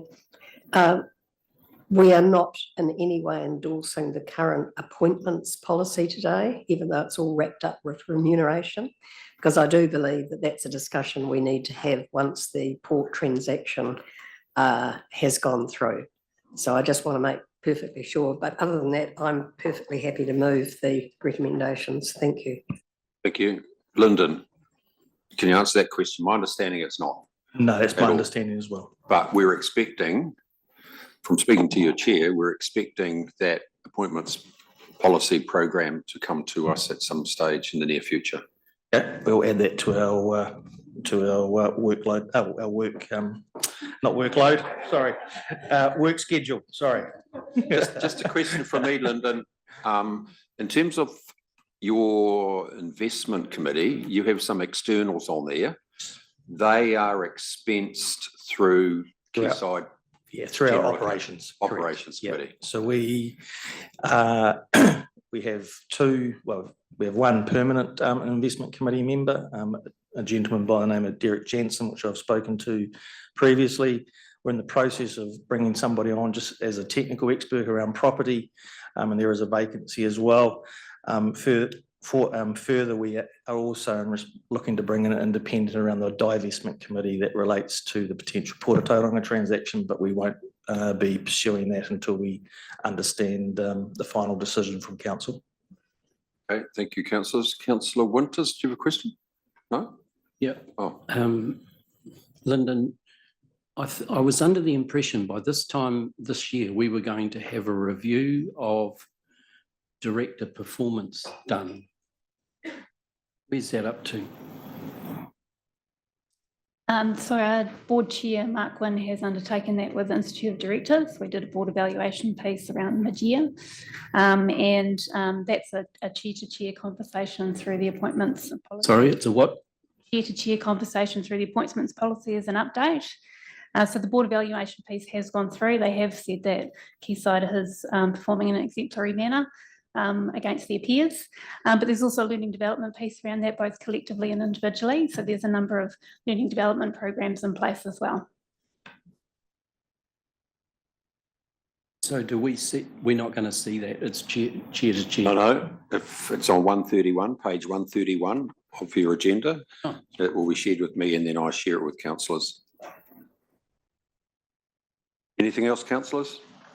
Otherwise, councillor Thompson's moved, councillor Thurston second. All those in favour say aye. Against, carried. Thank you, Lyndon. Thank you, Mel. If I could just take 2 minutes around Rangiuru, I am pleased to announce last weekend we have signed a conditional sale and purchase for 10.7 hectares. So a significant transaction. So I do appreciate the applause, but I won't start clapping until I get that money into our account. So, but yeah, nonetheless, a significant milestone for the team. So thank you. Thank you very much.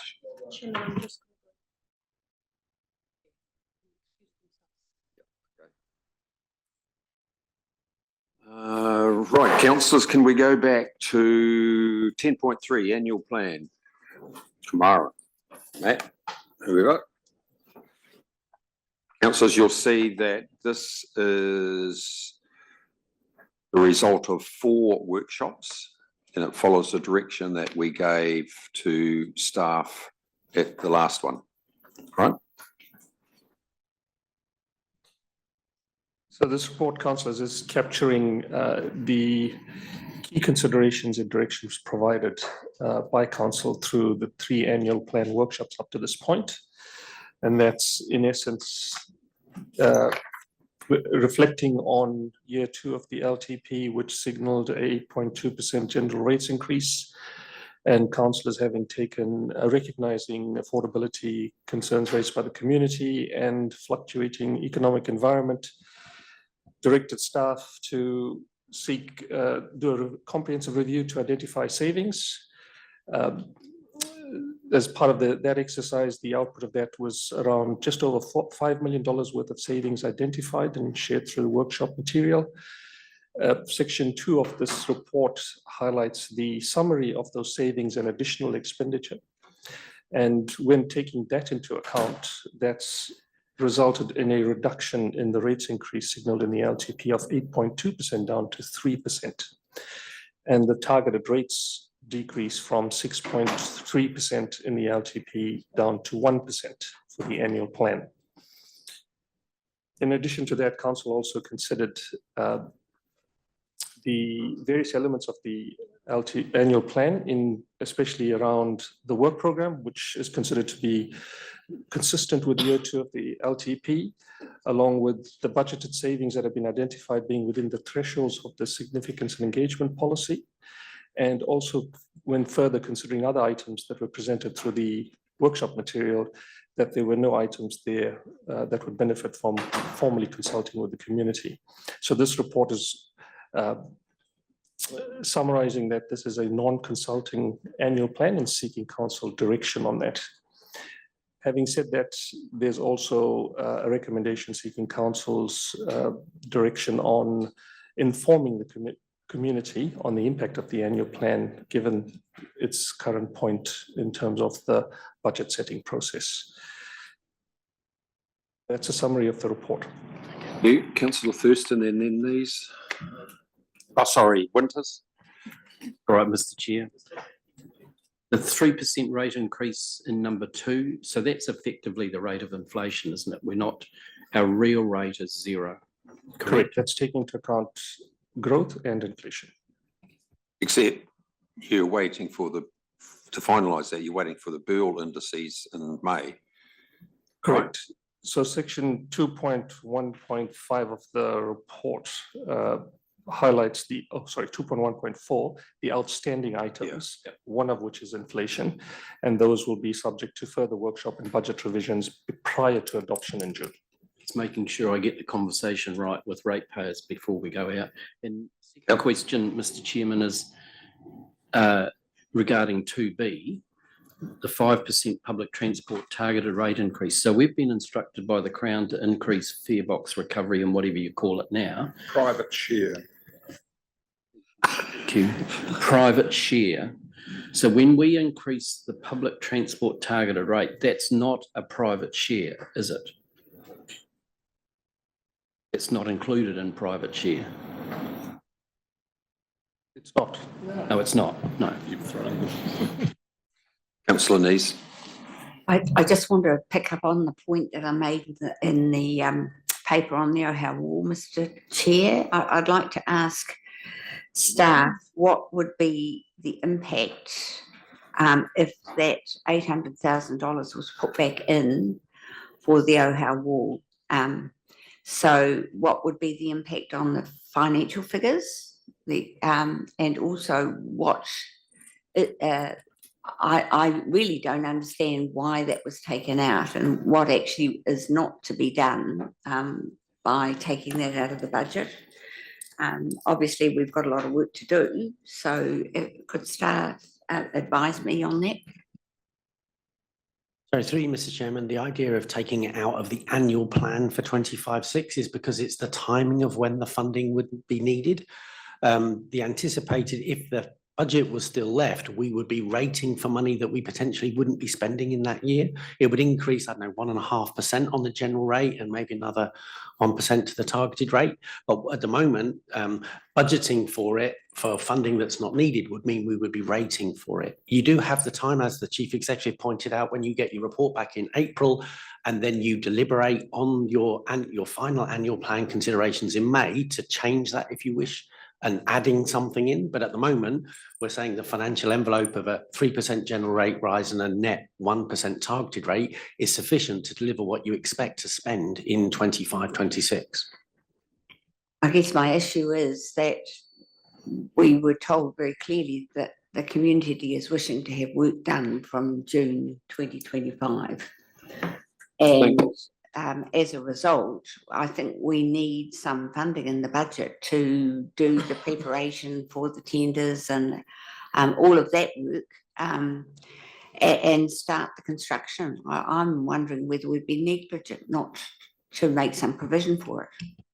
You would have the opportunity to do that, Mr. Chairman, and when you consider a report in April, to do that in May for your annual plan. So you will have time to do that. It's just with the uncertainty of the amount, including it now, is something that staff think is unnecessary as part of the budget estimates for 25-6.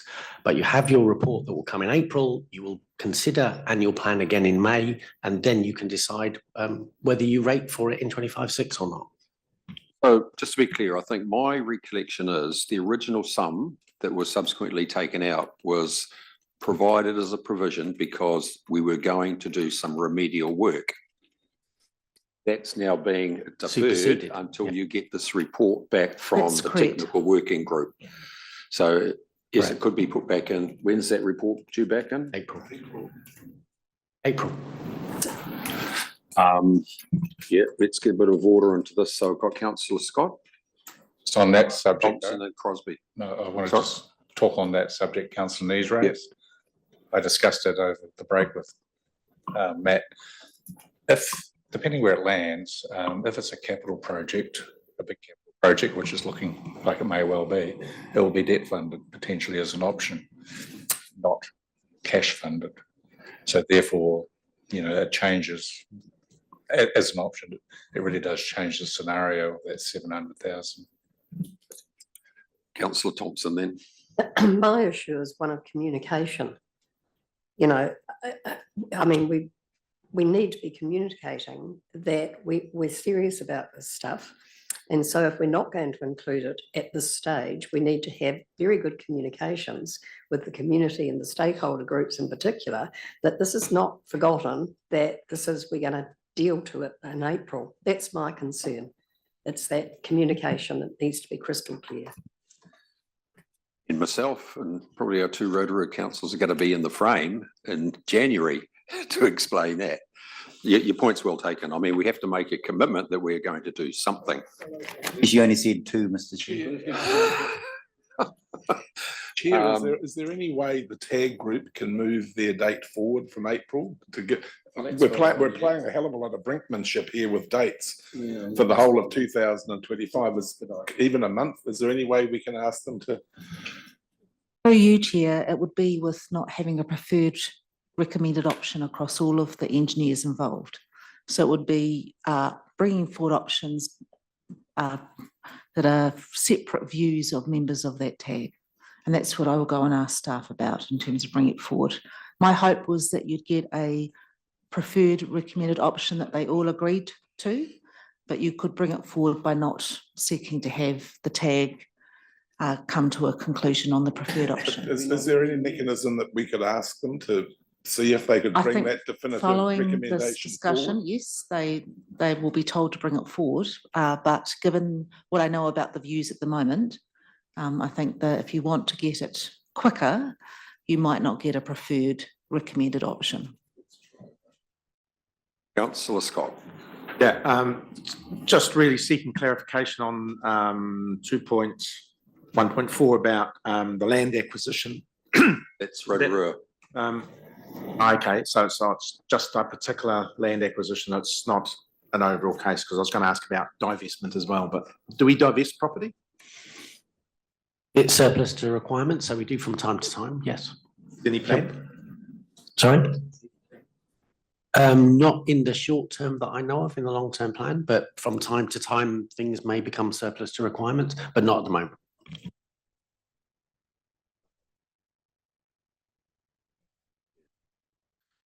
Councillor Nees. Yes, Mr. Chair, I really am concerned about the optics of this. When we go out to inform the community, are we going to tell them that we've taken money out of the budget that we had initially had in there for the Ohau Wall?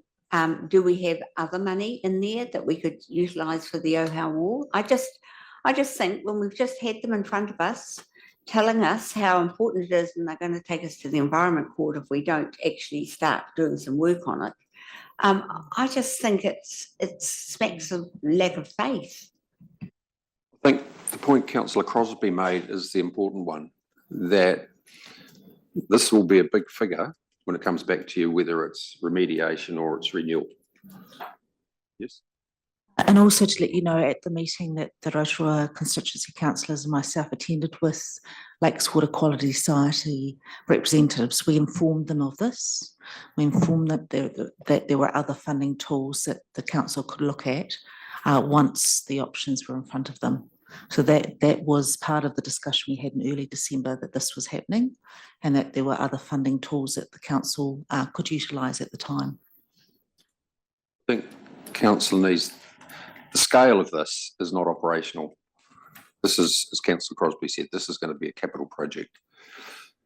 Chair, even if it is a capital project, you've still got interest on the capital debt that you're raising. So Yes, I you do. just do not, and you're going to have to be doing operational work on the tender process, etc. So by refusing to put anything, any provision in there at this point, I think is demonstrating a lack of commitment to the project. I don't accept it's a lack of commitment to the project when you're considering all funding options. But I agree with Councillor Thompson, this needs to be very carefully explained, potentially at the meeting, and I may well be there as well. I went to the last one, I think. So as Mr. Taylor says, you don't rate for something that you don't know you're going to do. If it's a capital project, it may not be till the 25, 26 year you require that kind of money. And then that's, you know, actually another annual plan, and you'll rate appropriately for the cost of finance and the debt repayment through some source yet to be determined at that time. So I don't think changing the 700K is bad faith. That goes literally nowhere. This whole project should be capitalised from the beginning anyway, all costs, which would be pretty standard practice once, you know, we determine a solution. All right, thank you, Councillor Thurston. Just to put the fear of God into everyone a bit more, don't lose sight of the fact that we three are going out to have a full frontal with the community reference group at Nongata next week to tell them it's going to cost them 18 to 20 million for the mediation of Nongata. So keep that in the back of your mind when you're not sleeping at night. Councillor Winters. Correct me if I'm wrong, but yesterday at Strategy and Policy, we identified significant savings because we've pressed the pause button or delay button on freshwater plan change. So has that factored into here? It is. Where's that? It's on page over the, one of the pages over the back, 1.4 or something. 1.4. No, couldn't see it. 214. On page 40. Right, councillors, we need to move on. So have I got a mover for the annual plan? Councillor Thurston, Councillor McMillan, all those in favour, please say aye. Against, carried. Thank you. And I think, Jane, that any preparatory work that will be done on this, as Stuart said, will be capitalised, as well as any interest component that we incur in the meantime into the project. Just promise you, if the staff say we cannot do it, we have no budget, you'll be seeing steam coming out of my ears. 10.4. Kamaran. Councillors, so this report is basically outlining the outputs of, again, earlier workshops we've had on fees and charges and the proposed changes that have come through there. I'll take the report as read and draw your attention to the attachment, which is a draft fees and charges policy for 2025 that's been prepared incorporating the proposed changes outlined in the report. And subject to your approval of that, that will then enable the development of a statement of proposal for formal consultation in March and April next year. You, Councillor McMillan.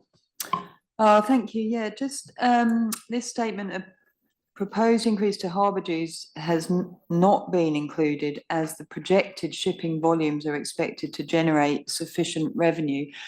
I'm just, what I don't understand is, okay, K to Pi, that's good, projected shipping volumes generating revenue.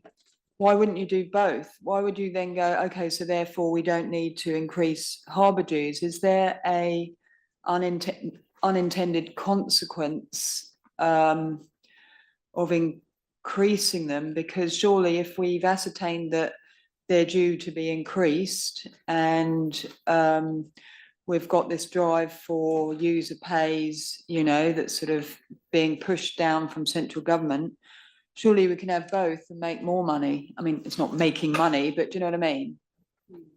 So if I can help you, councillor Crosby's earlier comment about you have to rate for the activity. And if you overrate for the activity, you've got to say, what are we going to do with it? So essentially the issue there is the number of ships coming in and out will cover the costs of the harbour master's activity. Right? Right, so unlike other fees, you can't, so that they have to zero at the cost of the service. Yeah, okay. Yeah, so I suppose what I'm not clear about that is that we can put fees up at our discretion, right? So whether it's for resource consent or for gravel extraction or whatever.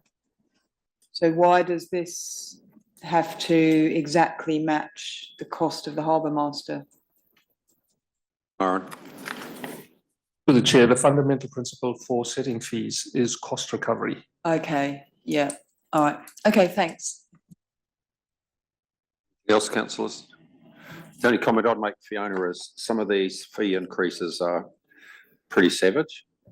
And as long as staff deliver to the expectation, then we won't have a problem. But if they're seen to be not delivering to the increase in these fees, then you're going to have a problem. And I know that the feedback we get in terms of some of the feedback from the consenting processes to date has been positive, a lot positive than it has been in the past, I think, Jane, because we've had a focus on that. But some of these fees, I think, going up something like $800, $800 in some of them. Right, councillors, we have a mover. Councillor Crosby, councillor Scott, all those in favour say aye, against carry. Thank you. 10.7, Mr Haycock.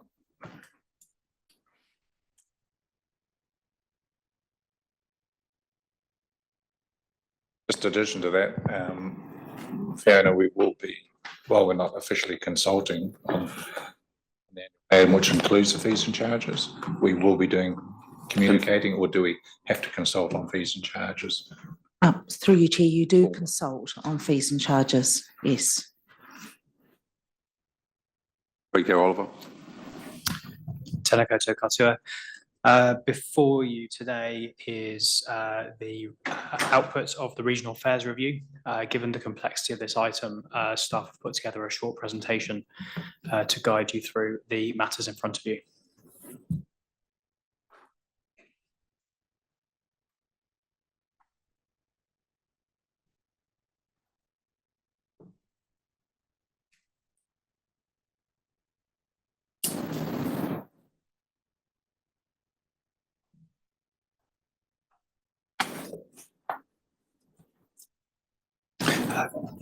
Yeah, whilst we're getting the presentation up, I'll jump in. So just to give you a brief update of the progress to date. So members will recall that there was a workshop with the Regional Council on the 5th of September, where we confirmed the principles to underpin the review. Fares being simple, customer focused, equitable, incentivised and balanced. We discussed the prospect of introducing peak fares for children and youth, and there was support for fare capping. Following that, there were 2 workshops with the Public Transport Committee where the components of the fare structure were explored and indicative fares modelling was presented. There was then a meeting of the Public Transport Committee on the 19th of November, where the fare system was recommended up to Regional Council, and that included the adult-based fare, the fare structure, concessions and products, and also an element of community engagement has taken place. So that has predominantly been online through our Participate platform, as well as some face-to-face engagement out in the community at markets, etc. Many of you will be aware that this is being done with the backdrop of private share targets. So this is a ministerial expectation that was set when the government policy statement for land transport was confirmed, and staff are currently actively engaging with New Zealand Transport Agency around indicative targets. Nothing has been confirmed at present. What I would say is that the indicative targets do have a proposed target for this financial year. That does pose a challenge for regional councils across the country because budgets have already been set for this financial year, and councils will need to explore how they respond to these targets through their processes, most likely the annual planning process, which does make it very, very difficult to change TAC during the current financial year. I won't go into this table in detail as it's in your report, but just to highlight that we have recommended to you a base adult fare across the region of $3.70. That's with a prepaid card. For customers, the fare structure will be flat within urban areas, but there will be a zoned system going out for intra-regional journeys. We are looking to standardise concessions, so those would be 50% of the adult fare, and the concessions that we're proposing to retain and remove are also presented. In terms of helping the transport disadvantaged within our societies, we are looking to maintain the community services card, so that offers you a 50% discount on the standard fare, and also retaining the accessibility concession, which gives free travel to those with permanent mobility issues. To try and increase the efficiency of our off-peak services, we are looking to discount fares by 50% off-peak, as that is time where we have a lot of capacity on our networks. And a big one is introducing capping, so rewarding loyalty.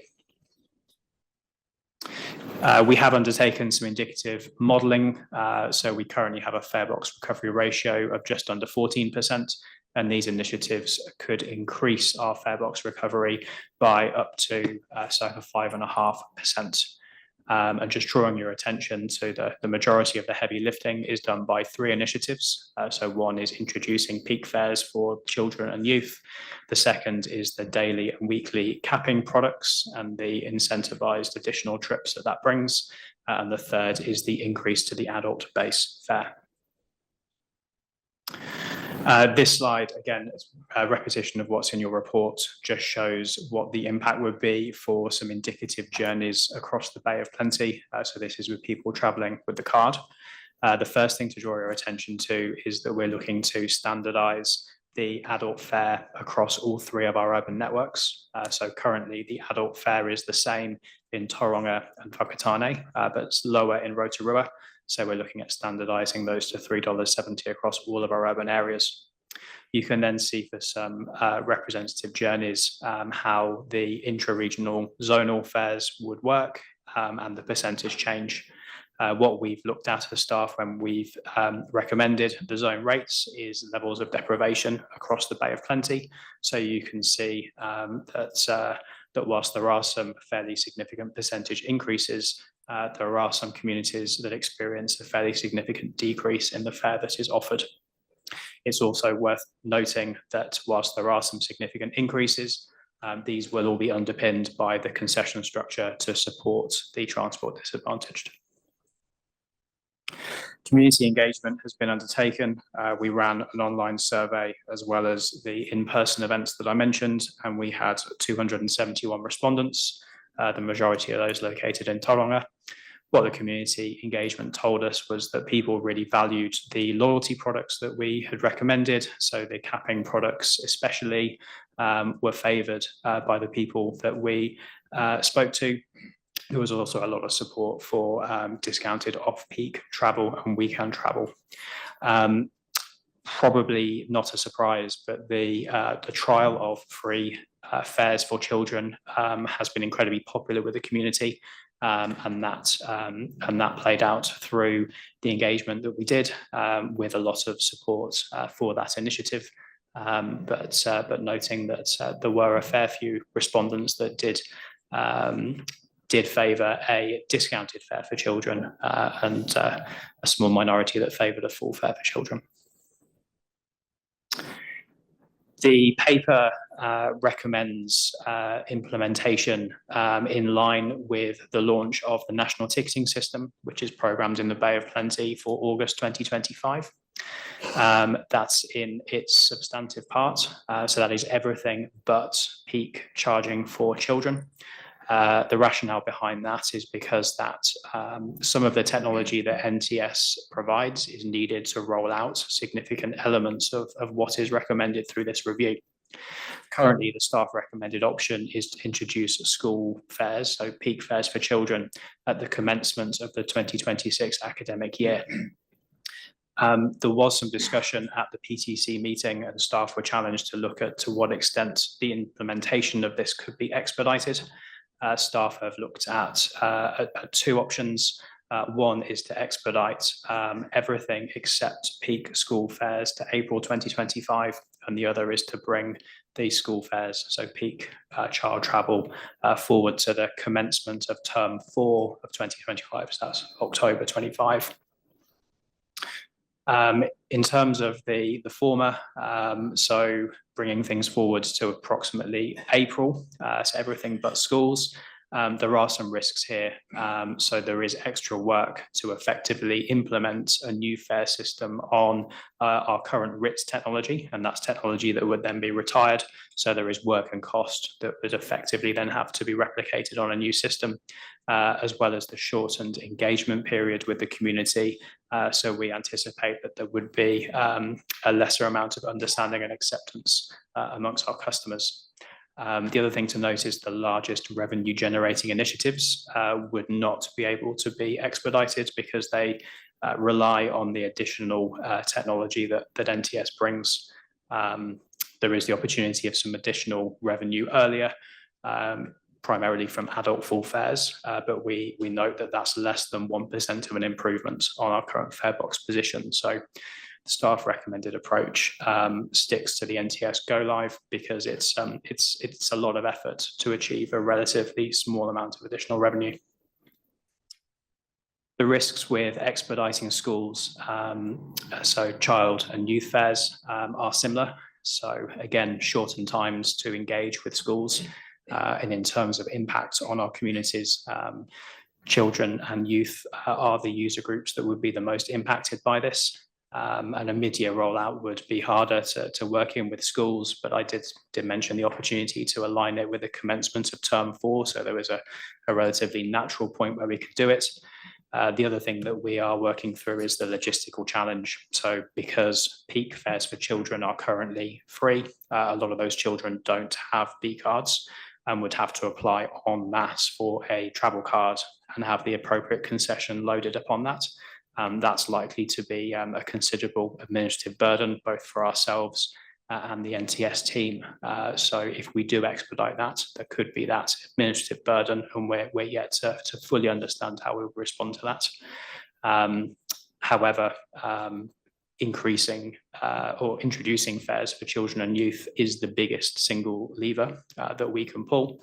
So there is the opportunity with going earlier on that in terms of the additional revenue that we could generate from public transport. Happy to take any questions. Oliver, questions? Councillor Scott, then, Councillor Von Duddleston, would you like to make a position statement in your chair of this? This is a big gnarly question. It's one of Councillor Thompson's, what do you call it?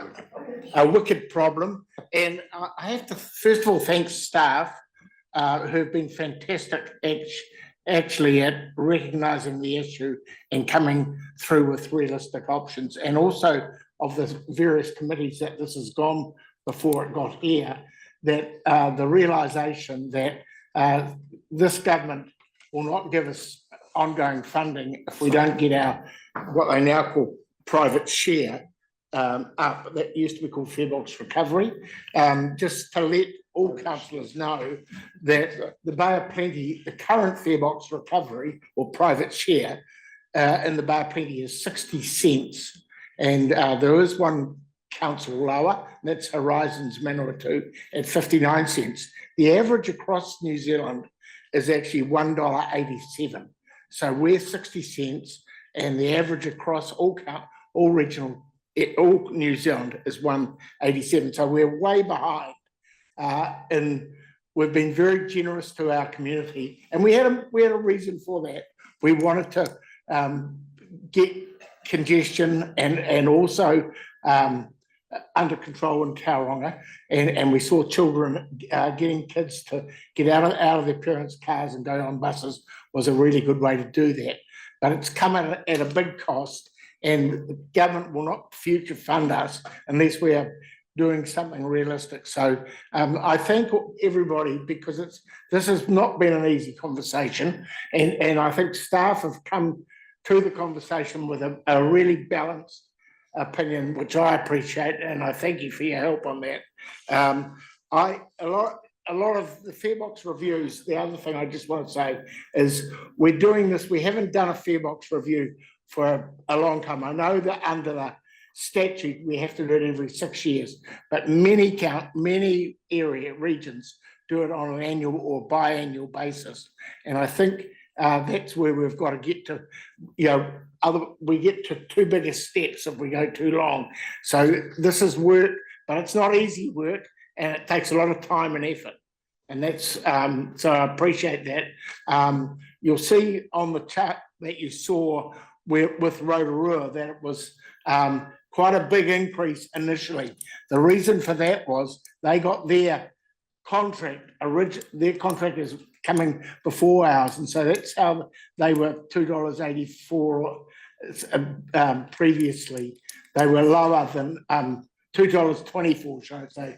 For that was because that was contracted 2 years before the Tauranga contract, and cost structures moved rapidly in that time. So we have to just get things into line. I think this is a really good paper, and I commend you for it, and I'm happy to move it. Thank you. Councillor Scott, then Nays. Look, I like Andrew. But I want that's really nice. to support and congratulate the staff. It's been very gnarly. There's been some pretty robust conversations. We're under the pump from the government, and really need to point out that there will be further government expectations in years going forward. There are some not so much unintended but unavoidable consequences and impacts, especially in the youth and school aged passengers, which will be we'll get some feedback, I'm sure, from the community on that. There may be some comments about where the zones start and finish, and quite short journeys just because they cross a zone might be an issue. So really where I'm coming to is just to be aware of the communications program that will follow on from this. And I don't know if you've started thinking about that, or where you're waiting for today to get going on it, but I think that'll be really important as to how well we do this. But there's been some really robust discussion at the committee, some unavoidable decisions we made, some quite gnarly, and I commend that we do this, and happy to second. Thank you. So it's been moved and seconded. Councillor Nays. I have got one problem with the proposal that's before us, and it's to do with the zones in the north of the Western Bay area, which are very narrow in comparison to some of the other zones.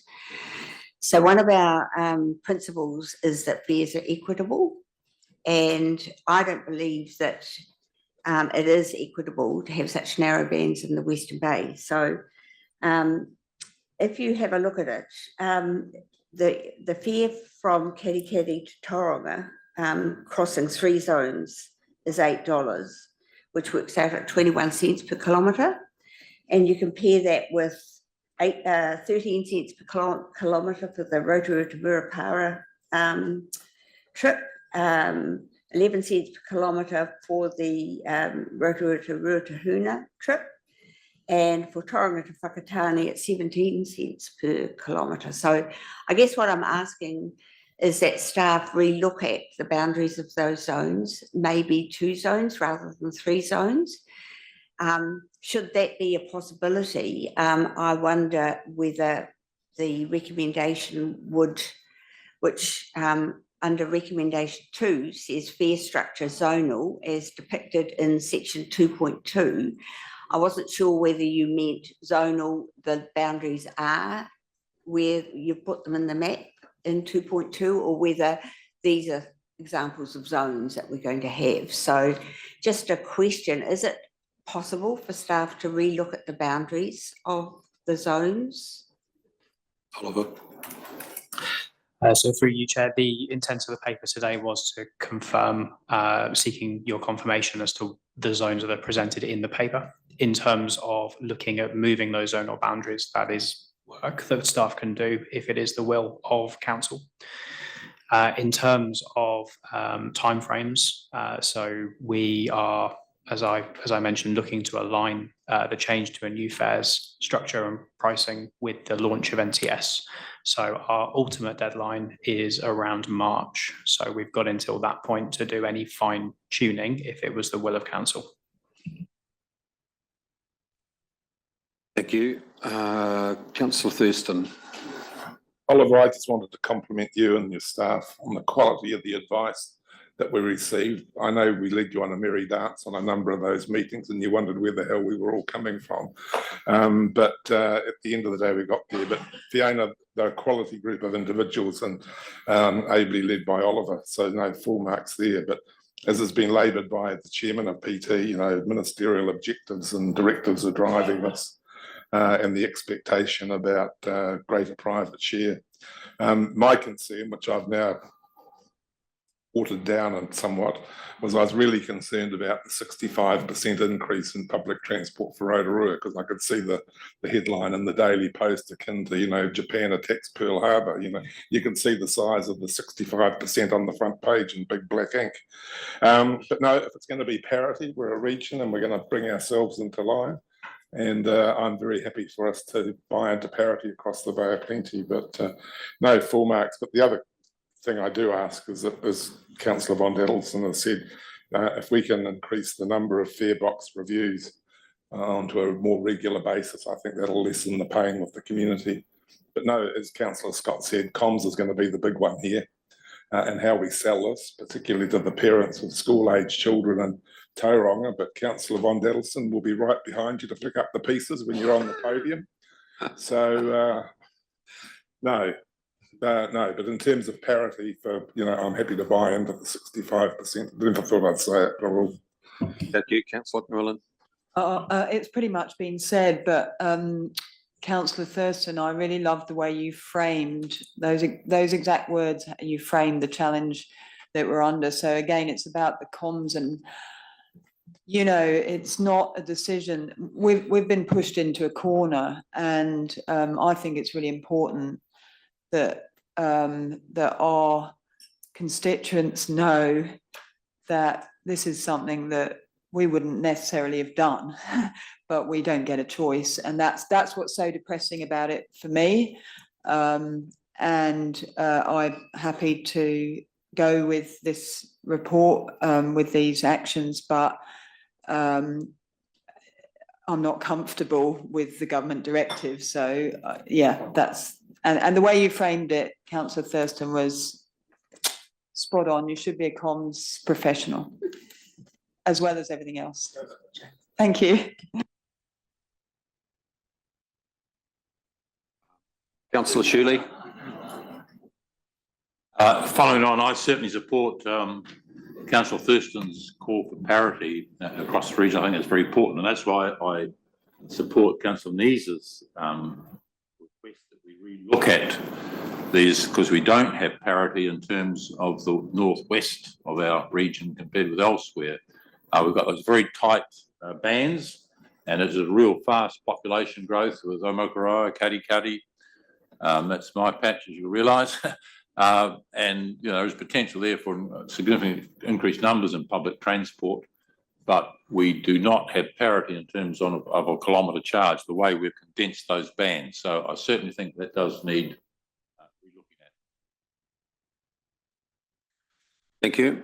Anything else, councillors? Otherwise, I've got a consensus in terms of, and it's been moved and seconded, the recommendation. Councillor Nees and Shirley, you clearly have some issues that you would, you can either have an amendment or preferably an additional recommendation that staff go back and review the Western Bay zonal structure and come back to when? February. Council meeting in February. Happy with that? I'm happy to be the mover for that additional recommendation. I'm sure councillor Shirley will second. I will second it. Okay, so that becomes part of the resolution. So you happy with that mover and seconder? Okay, councillors, all those going to move it, all those in favour of the motion with the recommendation to add that extra one about review of the zonal fares in the Western Bay, say aye. Against, carried. Thank you. Updated terms of reference. Oliver, so councillor Thurston and Thompson, you were on this, and I see essentially the, oh, sorry, you're off now, but essentially the only change there is the matters outlined under 2.3, right? Through you, Mr. Chair, that's correct. There is one correction. So this went before Tauranga City Council on Monday the 9th, so Monday this week. They endorsed changing the name of the committee to Tauranga and Western Bay of Plenty Transport Committee, whereas what's in front of you has the word Transport Joint Committee. So if it's agreeable to members, I was going to suggest updating the recommendation to reflect the committee name that Tauranga City Council have endorsed. Thank you. Councillor Thompson. Yeah, thank you. And again, accolades to the staff for all of the work that's gone into this, and certainly for the previous report as well. Just one suggestion I'd like to make, and that is that I think this council should have an alternate. The Tauranga City Council has an alternate who turns up to every meeting, speaks at it, and is fully involved.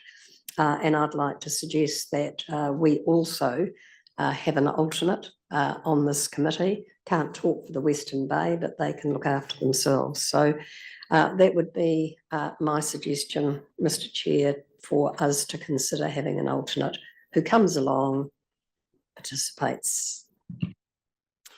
Okay, thank you. Councillors' views. I don't have a problem with that, Councillor Thompson, but whilst you're thinking about it, Councillor McMillan.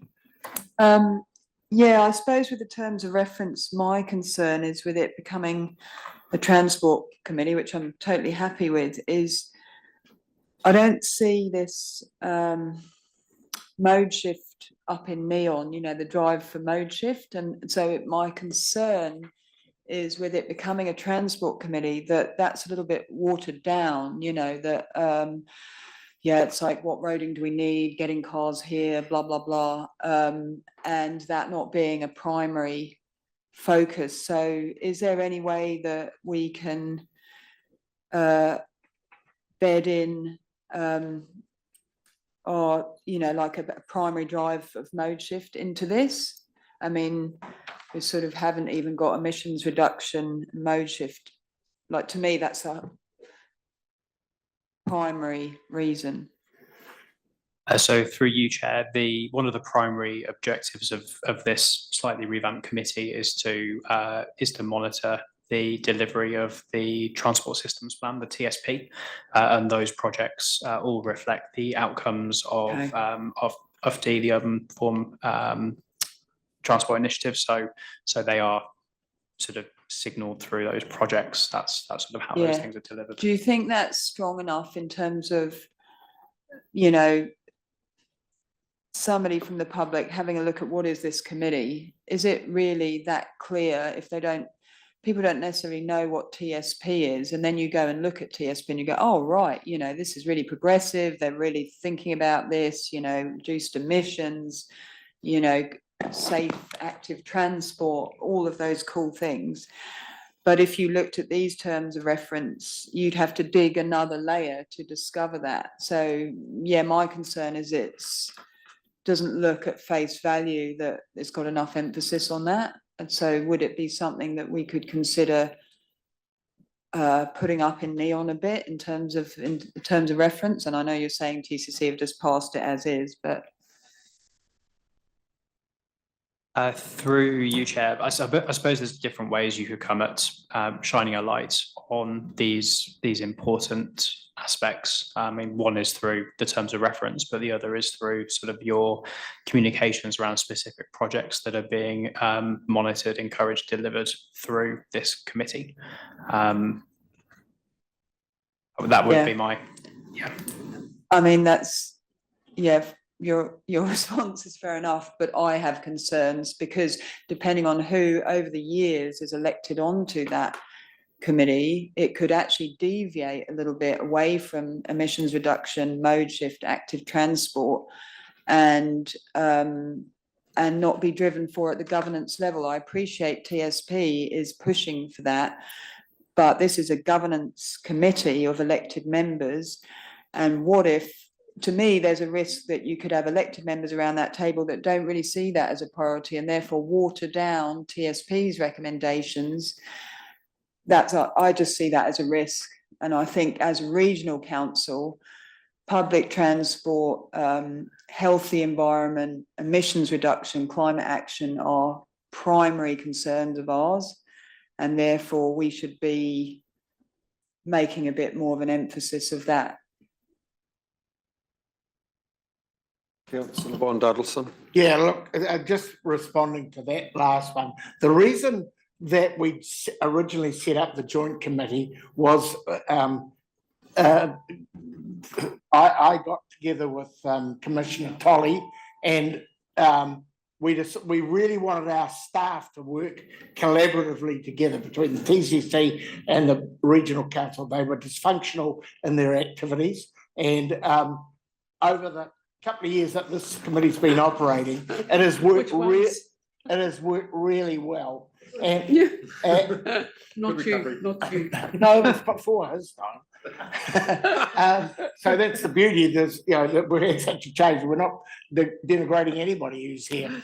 But it wasn't working well, but it is starting to work really well now. And the last thing we want is to get a lot of be bounded by bureaucracy. This committee is actually trying to be very action orientated, and we want to keep it really small and tight. And so I don't agree with the concept of alternates. I don't believe, in actual fact, if we, the secret of the committee is to keep it tight, in my view, and keep it really action focused. And I don't think, otherwise it just becomes another bureaucratic governance, and we've seen so many of these where we're all about the hooey and not very little about the doing. So I don't agree with the summation to include an alternate for us. Okay, thank you. Councillor Crosby. Well, I was going to say similar things to Councillor Von Duddleson, but a bit more delicately. The key outcome for this, which appears to be working, was alignment, to get alignment between our delivery of public bus service and the infrastructure required. And I do support, bringing in alignment again with some of these key documents. Thank you, Councillor Crosby. Can I just note Councillor Thompson's note about having an alternate? Because what you did say is TCC have one. That individual speaks, contributes. So I'm just conscious that the weighting in terms of decision making could be influenced by another. So I'm in your hands. Councillor McDonald.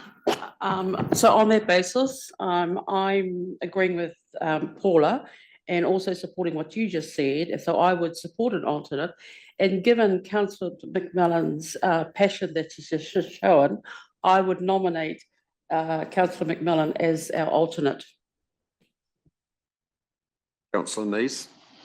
Yes, please. I would support that. The one problem I see is that Councillor McMillan isn't on the Public Transport Committee, and I think it's important that she would have the opportunity, if she was on the Tauranga and Wester Bay Transport Committee, that she also has the ability to sit on the Public Transport Committee, because she needs to know what discussions are happening there to be able to go through to the Tauranga and Western Bay Public Transport Committee. So that would be my recommendation. I actually think it is a good idea to have an alternate, because if somebody cannot make it, then at least you've got two around the table. So the other amendment to what's up there, Mr. Chair, is where we've got removes joint from the committee name. We need to add in Western Bay because the name, as I understand it, is Tauranga and Western Bay Transport Committee. Right, I'm going to put a fly in the ointment because we need to decide. But currently, the people sitting on this Transport Committee are all Tauranga elected members, as opposed to the reference here to the Western Bay in terms of some representation from the Western Bay, and you raised the issue about zonal things, but I'm in your hands. I don't mind. I just want to know that the people who go there are effective, and if it's Councillor McMillan, then the vision has to be the wider Western Bay region. Any further commentary, Mr. Von Doddleson? Yeah, just when it was the commissioners, we only had 2 and 2, and we didn't have an alternate. It was only brought in the Tauranga City, the new council decided to have an alternate, and they were chairing it this year, so they had the choice of allowing speaking. I think it actually, you know, I think we're making a big thing out of nothing. I know what you say if somebody can't turn up, so that is a valid argument.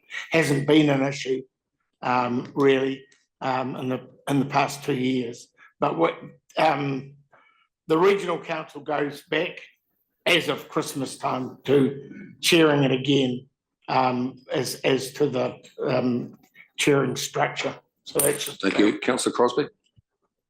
Yeah, I understand what Councillor Nees was saying, but I'm pretty sure Councillor McMillan stays afay with matters of public transport through the committee, like most people do. You get the agenda, you can watch it online, you can come and you can participate.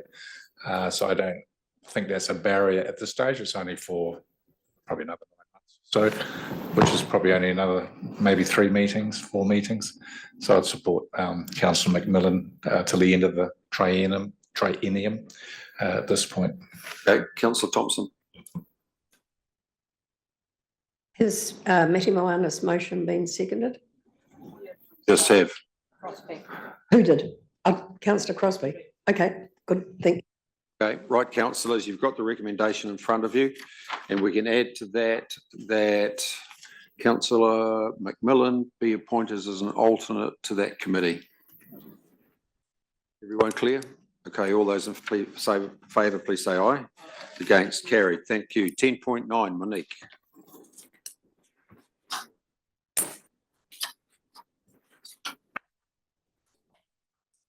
Chairman, can I ask a question first before we go down this line? Seek your assurance. We received from Ange a representative action litigation funding key messages for this. And one of the things it said is that it is important not to discuss council's insurance arrangements. We'll deal with that now. So there's 2 things, and you guide me, Monique or Matt, but you've got this in the public forum, and then you've got a separate one in confidential. So this should be pretty procedural, right? Right, thank you. And we'll deal with that issue in the next one. This is about funding. Right, the floor is yours, Monique. So yes, thank you, councillors. Through you, Chair, I'm happy to take the paper as read and answer any questions with the note that obviously these are cases actively before the court. So comment on the substance of the litigation will be limited. The basis of this paper here is, and it's been through risk and assurance, that our insurance cover for litigation purposes, we've discovered is capped at $2 million. Forecasts in terms of seeing this litigation through to an end point is $7 million. So the request here is to make a provision with the extra $5 million to fund that activity, right? Any questions? Second. Just check, it is up to. Up to, yeah. Necessarily 5. On the basis that it was discussed thoroughly at audit and risk and the issues hammered out, yeah, happy to support that. Okay, thank you. So Councillor Campbell's moved, Councillor Crosby is second. Any further discussion? If not, all those in favour, please say aye. Against, carried. Thank you. 10.2. Mr. Eaton. Kia ora, Mr. Chair. This is my notice of motion that we have had some discussion about amongst councillors. I note that a email came through last night from our CEO regarding on the back of our strategy hui that we had, and we had some discussion around this notice of motion. So please no one second this at this point, because the goal is to get, I think there's largely agreement around the table. I haven't managed to catch up with everybody because not everybody was present at the strategy hui that we had on Monday. So ideally what I would like is consensus around the table on the submission, and ultimately that we are able to find a way to get something across the line today based around what Fiona sent through last night, which came out of our discussions on Monday. So I'm happy to open up to the floor, Mr. Chair, if there's any dialogue that particular members want to have around that submission. I'm not wanting to get into I guess the deep constitutional conversations that this bill has obviously brought forward. And I've been trying to find some bipartisan relationship with Councillor Shirley, because we fundamentally sit on opposite sides of this debate. And in many ways, I'm thankful for this bill that it's brought forth this conversation. It has brought it to this table and to many tables around the country. I don't think it's something that we need to be scared of.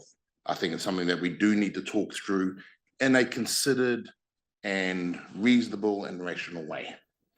And I've appreciated your work in this, Mr. Chair, in trying to find a way through. I do really appreciate that. Because I think that we can be an exemplar and a role model on how to have these really challenging and difficult conversations. I think we are in a place of privilege that we grapple with these issues in a professional manner, rather than, at some dinner tables where it can be a little bit more no holds barred. So I appreciate the conversation with everybody around this table. If we can have a reasonable conversation about this and find a way forward to get this across the line, I'd really appreciate that. Kia ora. Kia ora, Councillor Iti. So let me try and help you through the process. So you've presented to the council a notice of motion.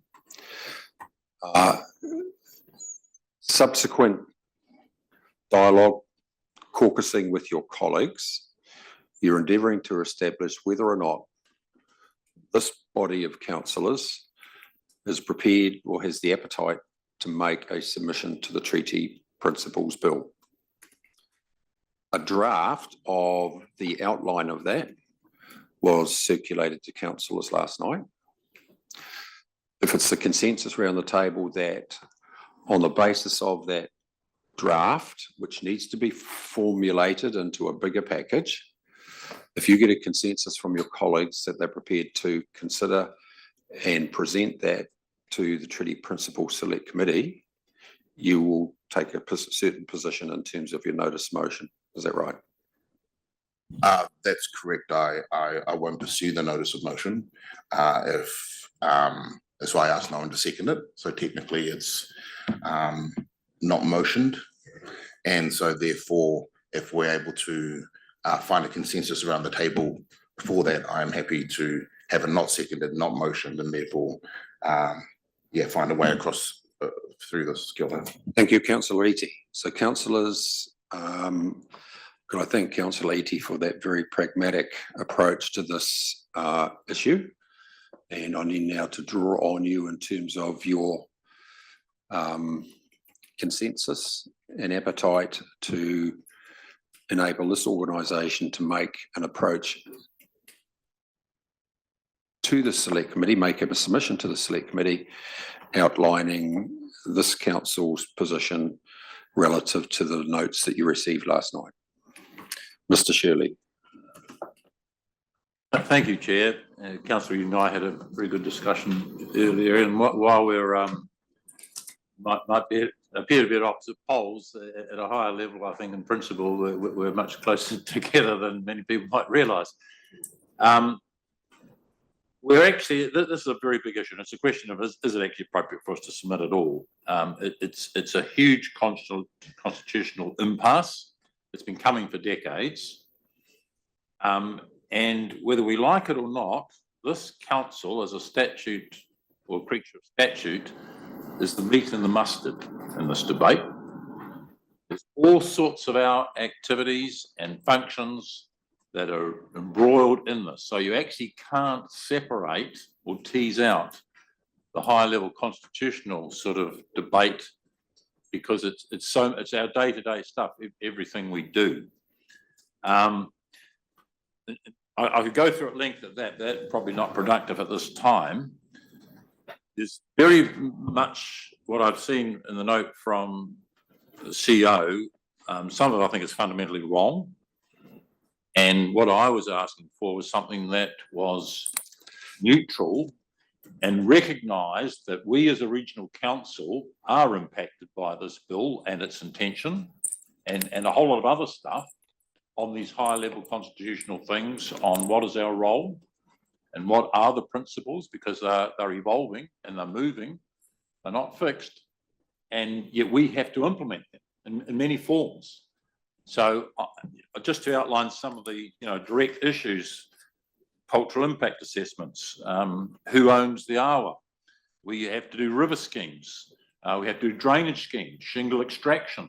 We're running up against this all the times in terms of who actually does own it, pushback, the use of sodium fluoroacetate, 1080, some iwi favour it, some don't, some refuse it on the principles of the Treaty of the Waitangi. On you go.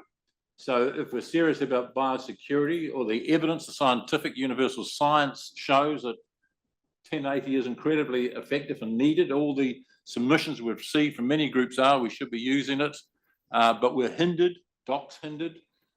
These are the sorts of issues we as a country have to resolve, and whether we can actually do it, it's got to be done at a higher level. So any submission we did put in, I would like to be in the form of what it means to us in terms of the principles and how we apply them in our day-to-day work.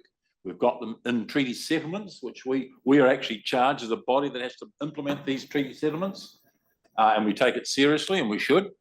But it's a lot of it's happening under this sort of vacuum of understanding, and it's evolving and changing. So these are the high-level things that need to be addressed. So if I was confident that our submission would cover that in that format in a neutral way that outlined our role as a regional council and what it means to us, I'd be happy for us to submit as a group. But then it comes back to the mechanism of that. How are we going to arrange the sign-off?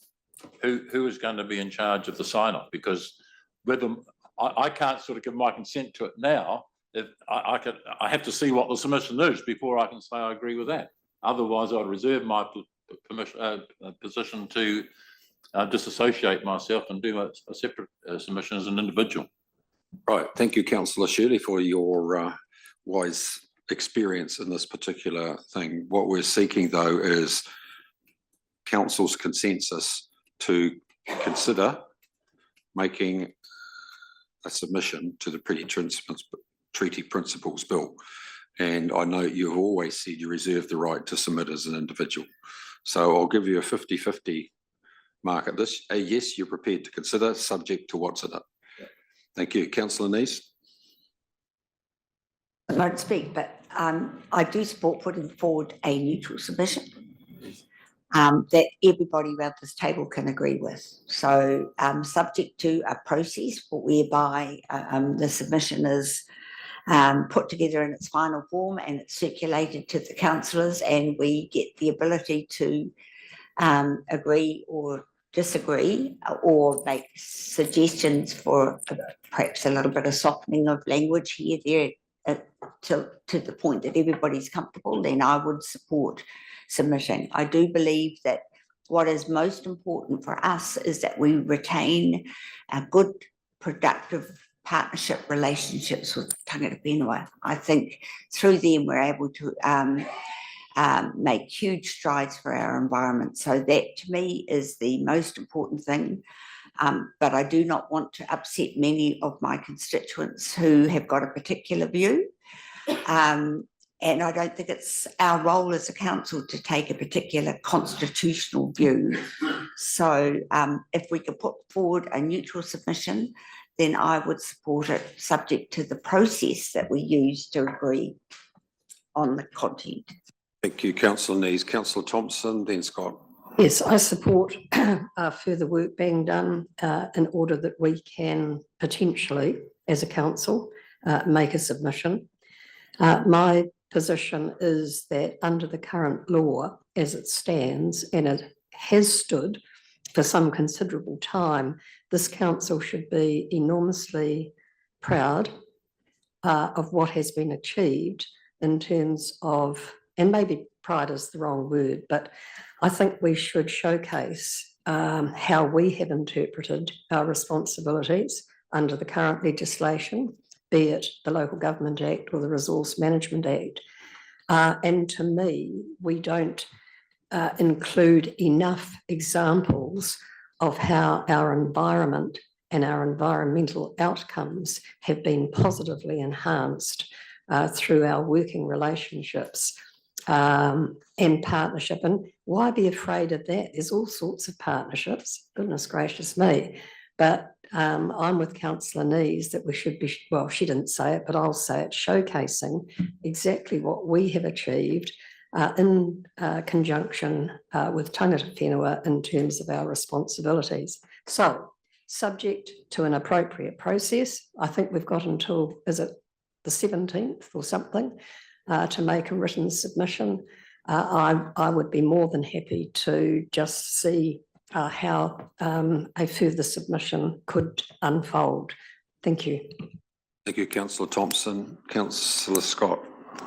Yeah, I concerned when I was reading what was suggested, and some of the suggestions in there are the evidence that there's misunderstanding in the community.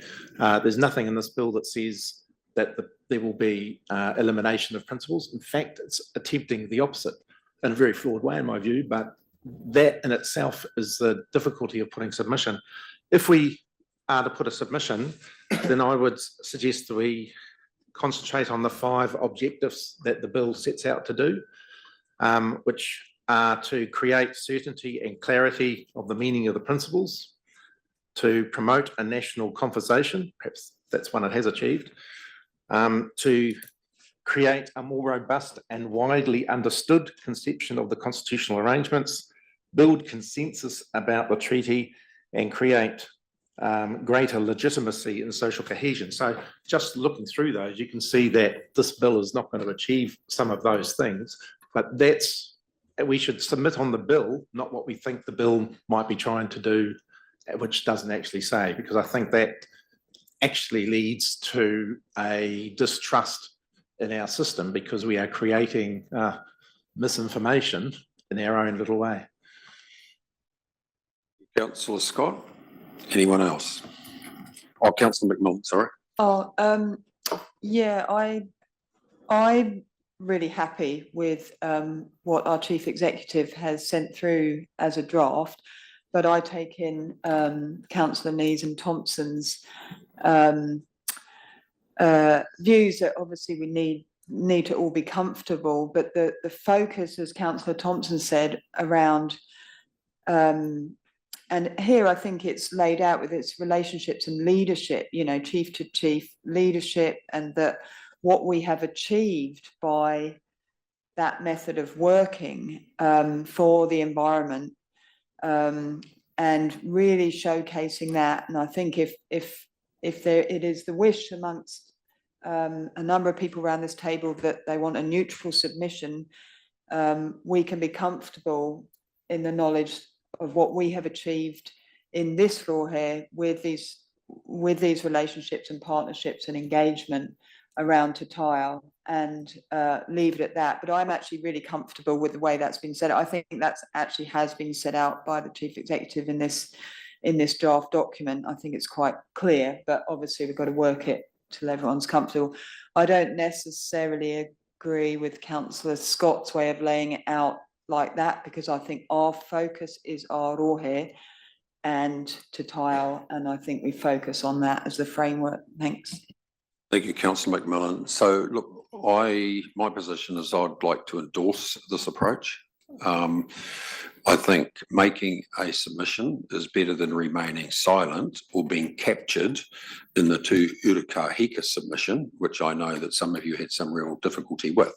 So if the view is that we should make a submission as BOPRC, we will remove ourselves from the draft to Urukahika submission that you saw. One other thing that I think is really important here, which I think we need to put on the table, it may not be a direct relevance to the Treaty Principles Bill itself, but as the issues that Councillor Shirley raised, is the reference to removing Treaty of Waitangi recognition in how many? 18 was it, or 20? 28 act. That's where Yeah. it's quite wrong. Yeah, so we need to recognise and say, well, going forward, if this was to proceed, what does that mean for us in terms of operational capability, relationships with tangata whenua within this region? So, Councillor Iti, have you got comfort, or you want to comment, Mr. Winters? Yeah, I do. I'm just wanting to make sure, Mr. Chairman, that we're operating under our standing orders, because this notice of motion came in 5 days, tick. But once the motion is received, the chief executive must give members notice in writing of the intended motion at least 2 clear working days from the notice of meeting. Now, we got this last night. I haven't read it. So through you, Chair, the notice of motion is in your council papers. So let me try and help you. You've got to differentiate between the notice of motion. Has it been withdrawn? The original? No, we've got to get to that. You've got to differentiate between the notice of motion, which was duly circulated within the required timelines to every councillor. I think what you're referring to is the alternative consideration of this council making a submission to the Treaty Principles Bill, which are 2 separate things. Councillor Iti now has to advise councillors, having heard what he said, in terms of our commitment to various degrees and subject to a good process in terms of consulting or running it past all the councillors, what he's prepared to do. Councillor Thompson. Mr. Chair, I think in order to facilitate that, would it not be advisable for us to advise Councillor Iti that if he does choose to withdraw the notice of motion, there will be a motion presented to the council that we do in fact make a submission, which will be confirmed by due process no later than the 16th of whatever, which gives some. That's exactly right, and that's what Councillor Iti is looking for in terms of affirming that position can be taken. Steve. So just a couple of things before you progress down there, given that we don't deal with too many notices of motion. So councillor Eadie, before the motion is seconded, has the right to amend the motion, which is effectively what I think councillor Thompson is suggesting will happen. But technically, he hasn't even moved it. Yes, so he can move an altered motion, but only councillor Eadie can, as the mover of the substantive notice of motion. The second thing for councillors to be aware of before you progress is that a vote requires the majority of those present, not those voting. So abstentions effectively. So say there's 14 councillors present, 6 for, 5 against, and 3 abstaining would not pass. So let's be clear. Councillor Eadie can withdraw the motion. Yes. Right. A councillor can move another recommendation that this council submits to the Treaty Principles Bill. The councillor who made the notice of motion has to move the amended motion. But is it I'm getting at, is it an amendment to the original or can it be a new one? Because it's not a motion, it's just a recommendation. I'll pass the torn for that. If I can respond to that, I think the best way to go about it to make sure we get it right is that if councillor Eadie, a notice of motion is not a normal recommendation, there's different rules around it, which what's in a report you're at. So if you do decide to change it, councillor Eadie should move this change. He can change it effectively to anything he likes. So if you then remove what you've got there and with the majority of councillors present are happy with him to change it, for instance, to we want to make a submission to this effect, you agree with the change and you get a second, it gets put and it gets carried, it's fine. As a notice of a motion, you cannot introduce a whole new thing by someone else, and I think that's really important to note. So it has to be councillor Eadie, otherwise there can be no further motion. Point is a technicality. I think I understood you to say that a mover of a notice of motion can change it without requiring to have a time. So you could actually change it to anything? There's no limitation. So that would be a mechanism to introduce it under one guise, totally change it and not have to go through the time frame to submit the notice of motion. So if you look at standing orders for that particular one, it says refusal mover, alterations of a notice of motion. Only the mover at the time of the notice of motion is moved and with the agreement of a majority of those present may alter a proposed notice of motion. There's no limitations on what it can be altered to. As long as it's a majority who accepts the change, and that's where the majority comes in. Thank you. I think we all know what we want. You just tell us how to get there. So isn't it easy that councillor Eadie just moves a notice of motion that we develop a submission to the thing to be completed by a certain date? That's it. But does he have to withdraw the Just original? altering the existing. I just alter it. Yeah. And I do have an altered submission here that courtesy of councillor Thompson and her wisdom has quickly scribbled down with me, and that is that I could amend the motion to present a submission on the Treaty of Waitangi Principles Bill to the Justice Select Committee, subject to the majority of councillors approving the substantive Submission, of the submission no later than. no later than the 16th. Just clarify the dates, the 7th for closing of submissions for the purposes of the Of January. 7th of January, yeah. I mean, I think it would be good to get it wrapped up this Before side, Christmas. Before Christmas. I mean, when is our next meeting is on the 17th. So by the 17th. Yeah, achievable. I'm happy to second that motion. Okay, so you're moving it? Well, just before I move that. Point of clarification. Or amend that, I'd like to thank all of the councillors. There is I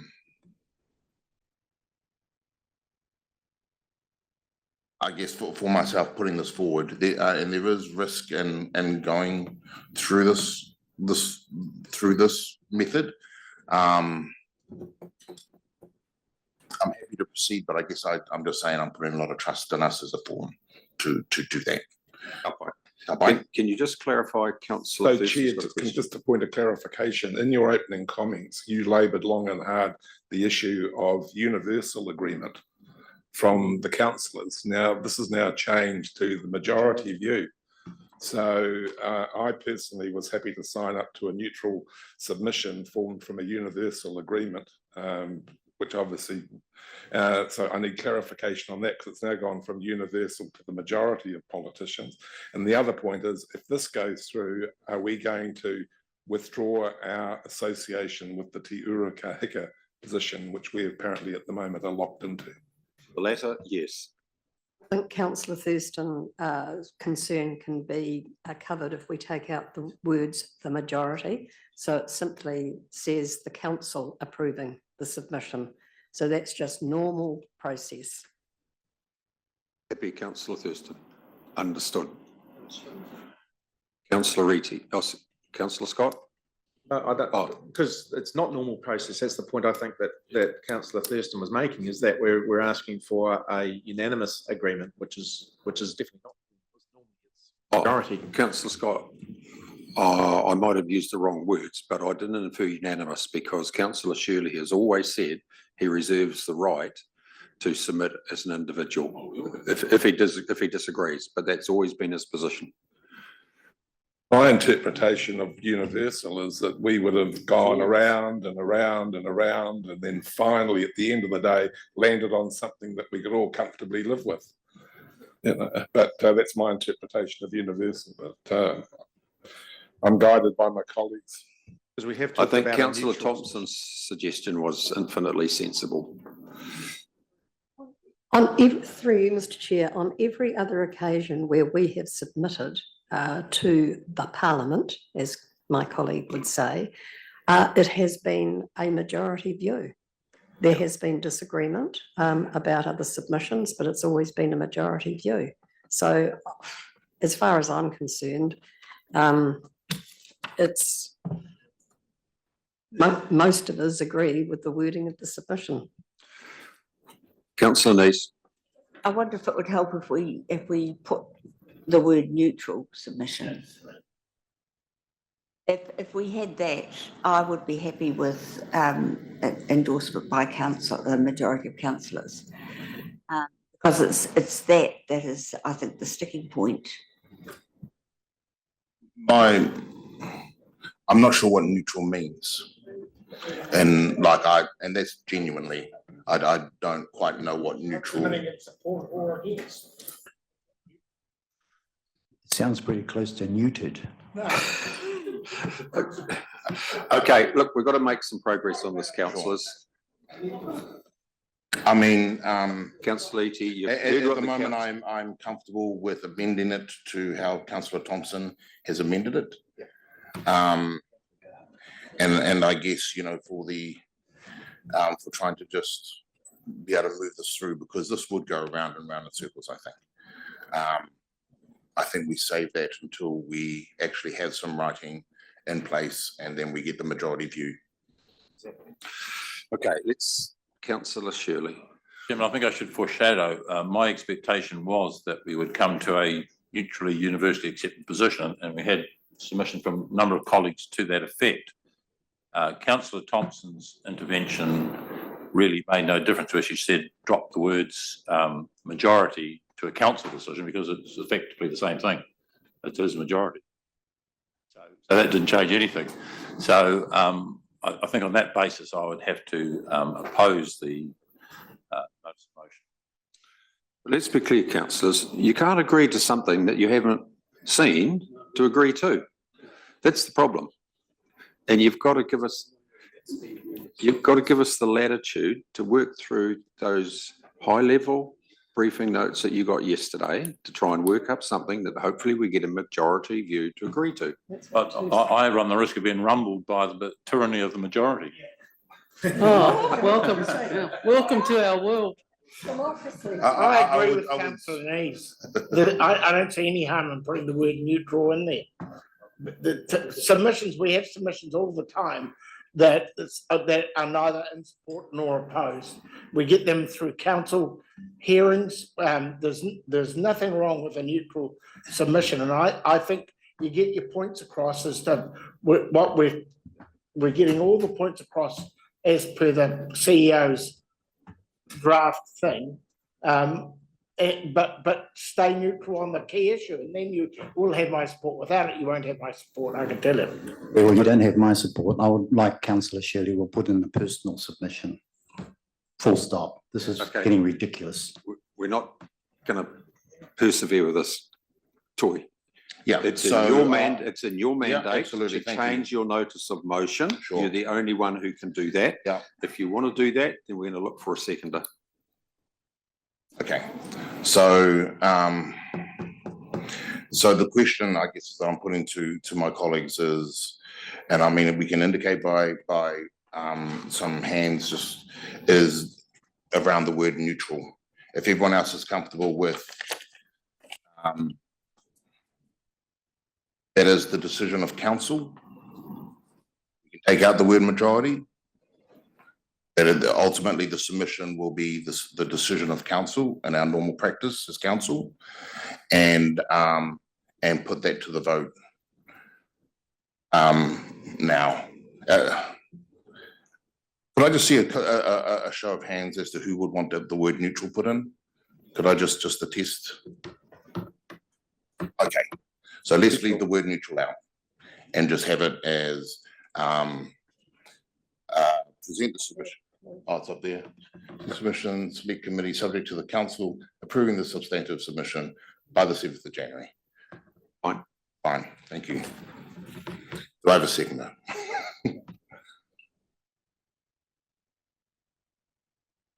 Sorry, who seconded it? Councillor McMillan seconded it. Through the chair, and I need a show of hands to show that a majority of those present supports this changed notice of motion. So who is for the changed notice of motion? 1, 2, 3, 4, 5, 6, 7. And who is against? 1, 2, 3, 4. 7. 7. Well, in this, I don't know. Does casting votes applies to notice of motion? It's silent on it. I think if it's silent on it, you defer to the general rules of Chair. there be casting vote. He's already, he's So already.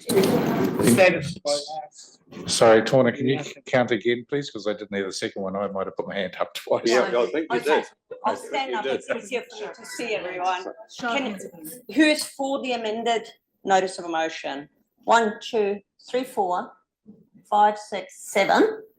Who's opposing the amended motion? 1, 2, 3, 4, 5, 6, 7.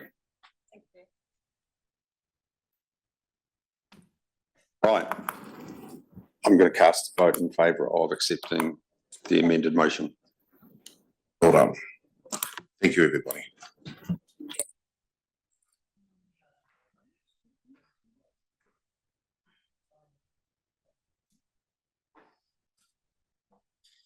So just to make sure we're doing this 100%, and sorry to talk so much, so you've now accepted the amended notice of motion, and we now actually vote on the notice of motion that it is carried. So it's just a two-stage process in case someone has now changed their mind since the previous. I know it's ridiculous, but it's standing orders.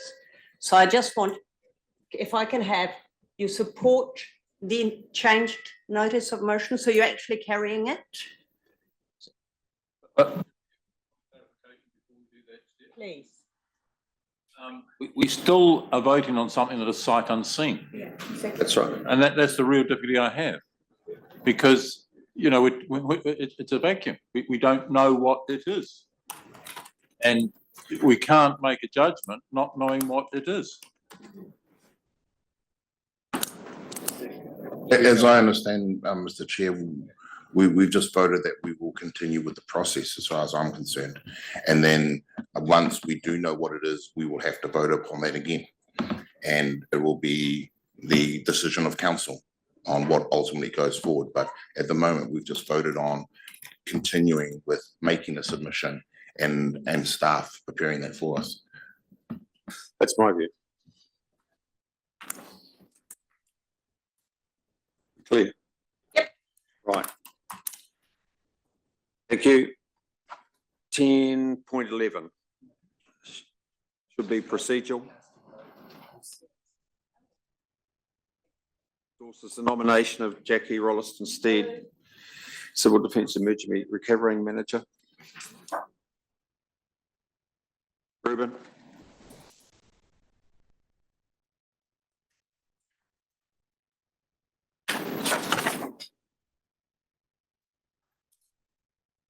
Thank you, Mr. Chairman. No constitutional issues raised with this paper, so happy to take it as read and answer any questions. Councillor Thompson. Moved. I'll second. All those in favour say aye. Against, carried. Thank you. 10.1.2. Moved. Catch up, councillors. So essentially, it's appointment of the stand-in chief executive, which is Namuta, for the period that Fiona's away. Paul has moved. Your second. All those in favour say aye. Against, thank you. I think we'll adjourn for lunch. Mr. Townsend, he's still with us? You're still here? He's still here. We'll adjourn for lunch. We'll reconvene at 1:30. Thank you. Reconvene, Mr. Townsend. 10.13. Kia ora koutou. I'll take the report as read, and I've got a little 2-minute video of drone footage of stage 1 of Project Future Proof, and I'll follow that up with a presentation on stage 2 if it meets your pleasure. So the drone footage, I'll walk your way through it. So this is, of course, on the left is the eyesight in Whakatane, and we just make our way via the drone. We'll get in a bit closer so we can see a bit more. But essentially, we're at the stage, this is a drone footage of yesterday, where we're substantially complete. You can see the sheep pile wall encased in concrete. You can see the footpath on the Awa side is complete. And there seems to be a bit of a stall between my screen and that screen. And there's some temporary lighting. So those little black boxes you can see there are sort of like, I call them Fiji resort type lights, which light the path. That's in place until the district council ordered lights turn up, which will be in the new year.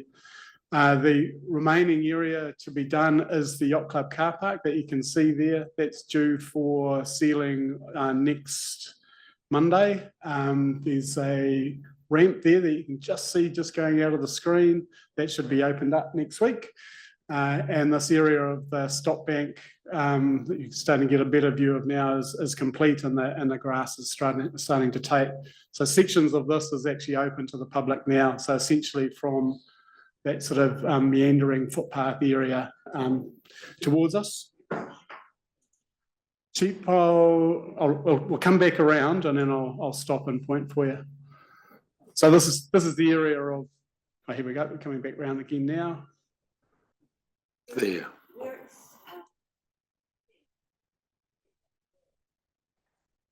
Yeah, so I'll just, hang on. Just go back. So the sheep pile finishes here, you can see my cursor.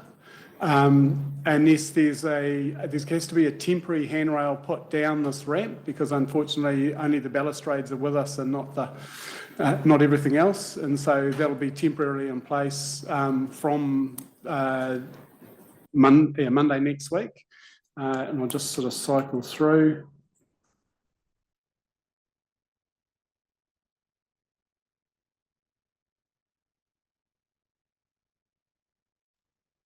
Yeah, I'll catch up in a moment. So you see the stairs here; those will be blocked off And there'll be a fence, like one of the security fences right along here, until we get our balustrades. So only access down the ramp with a temporary handrail.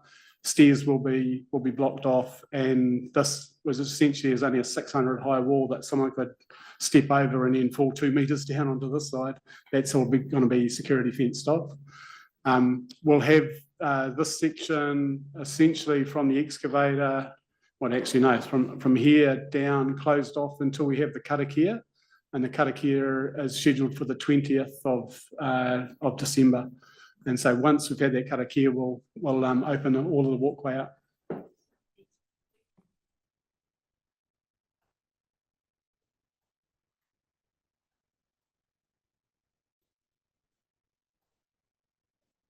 Do you want me to go? I'll go back.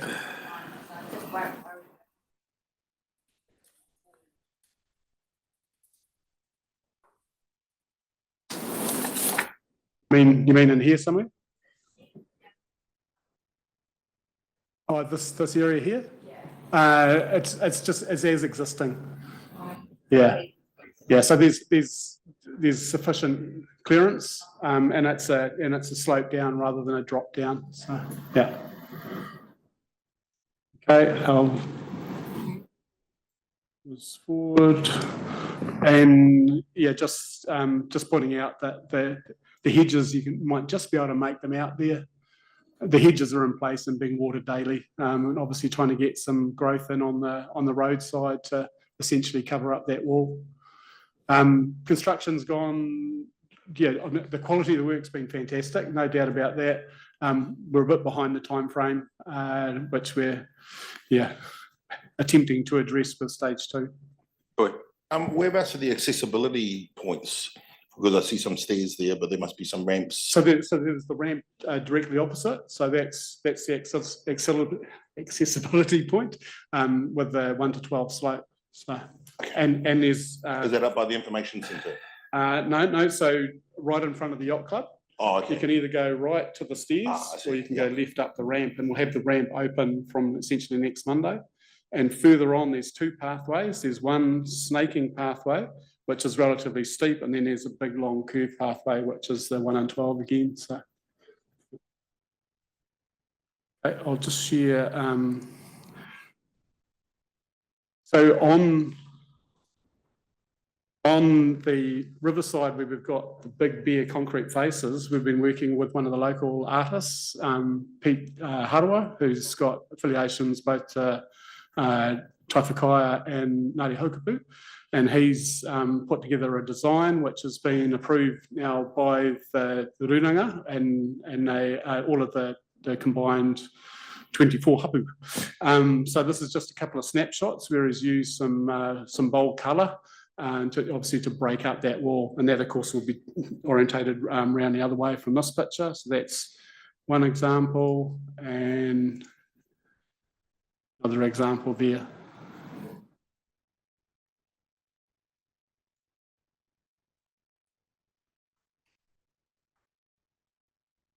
Any questions on stage 1 at all?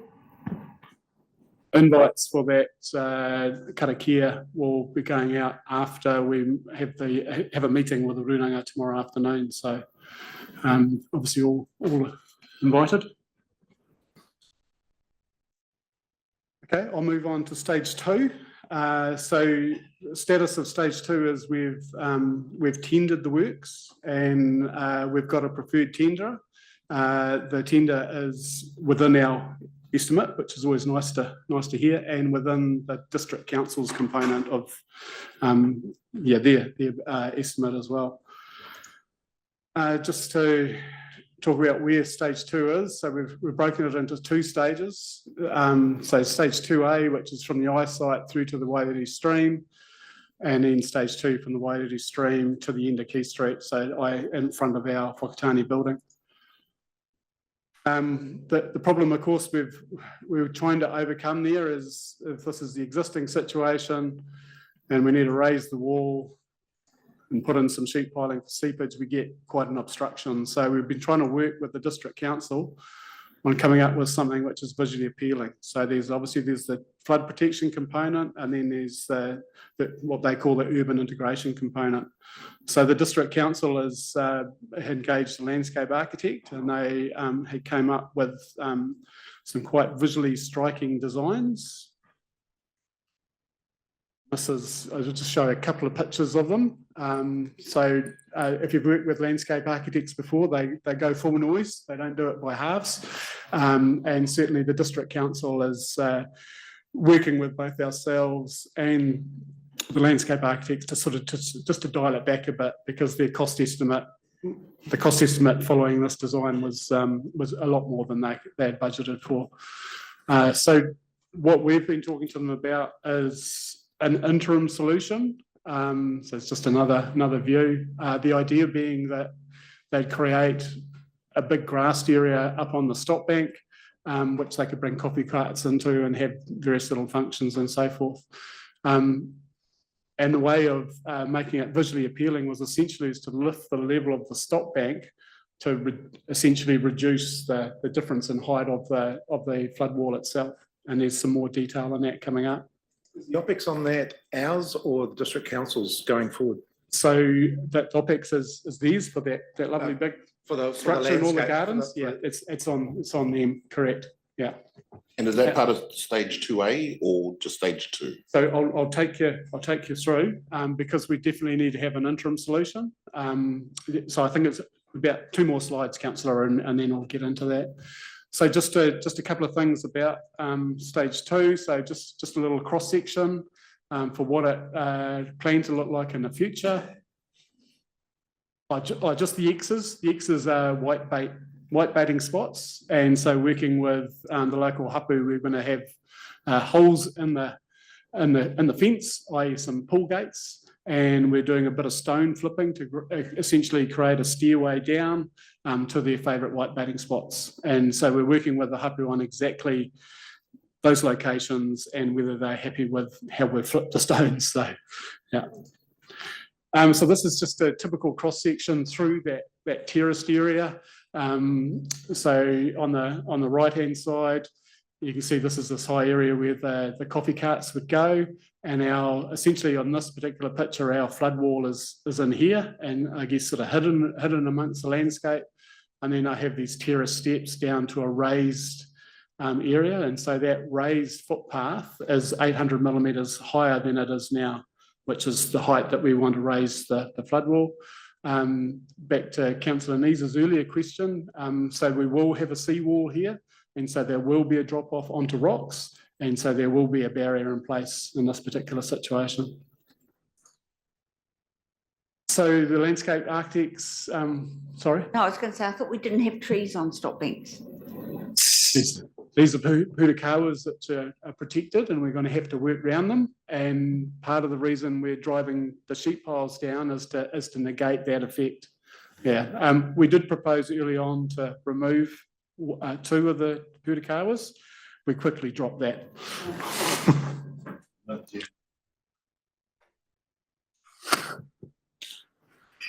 So you can see quite visually appealing, which is of course, what the district council and ourselves are wanting to do.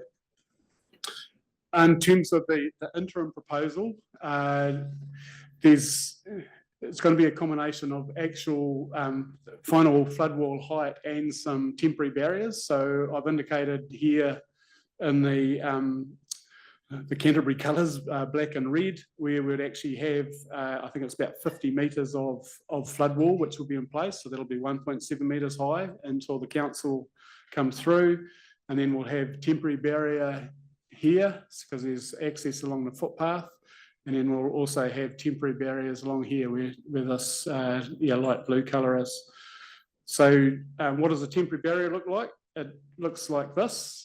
So this is obviously not our installation, but it's essentially you've got some struts which are bolted into the pavement, and then you slot in these aluminium barriers, and these are used right across the world, including in Taranaki, because I went and visited the installation in Taranaki and actually was part of the demonstration to install. So we're happy that it's easy to put up.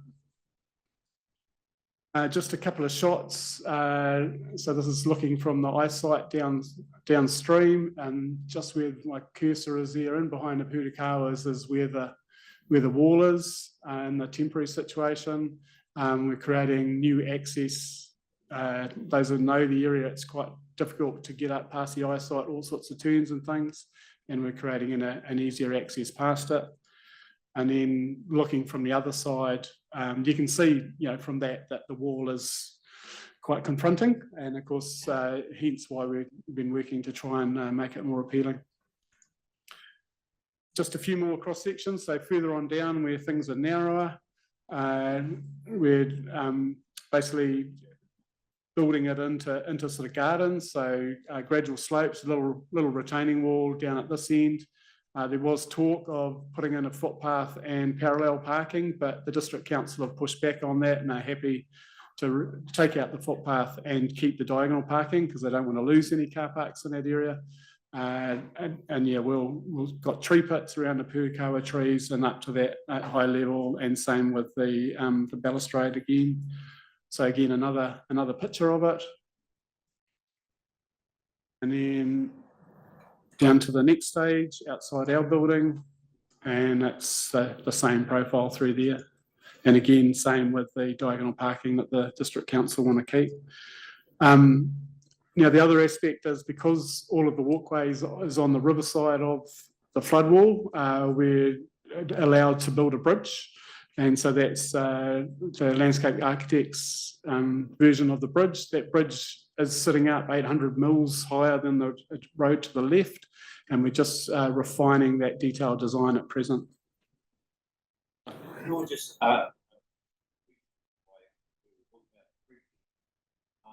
going back upstream to the Kong, how are you keeping the water in or out or whatever? Yeah. In a big flow. So this is in 4 stages, this project, and stage 4 incorporates the Waiuri stream. And so the proposal at present is to, because there's not much room, as I'm sure you're all aware, is to just go vertically with those walls. In terms of the transition, we're talking about, again, having some temporary flood barriers that would go across this road at both ends, because the information that we've got so far is that we cannot raise the parapet or the parapets on this particular bridge. And so we'll contain that water that overtop saves. So the Key Street.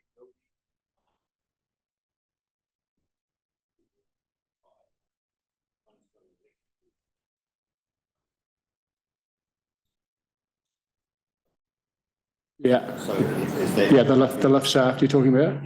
Yeah. That would be sort of protected.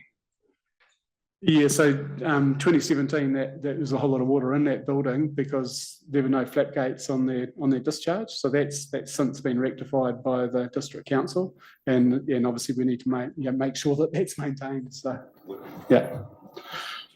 Okay, that's the end of my presentation, and yeah, open for pātai. Questions, councillors? So whilst they're thinking of questions, wasn't on there, but stage 3, what is the current proposal with the fishing club? Are they going to lift it or lift it and shift it?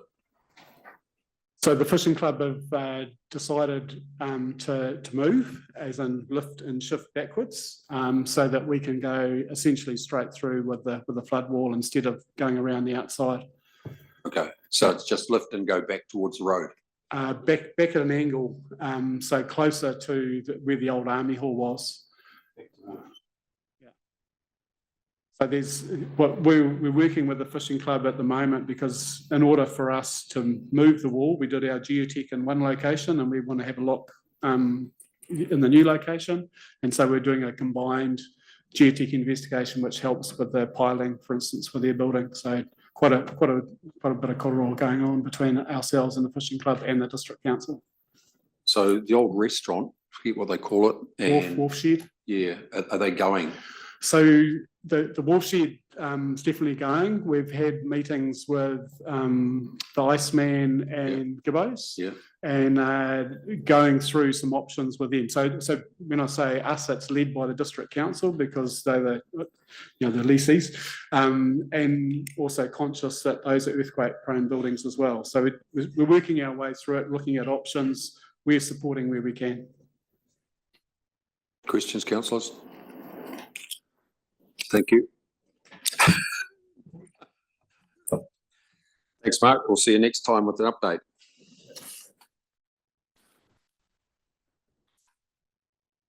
Right, councillors, we're going to move into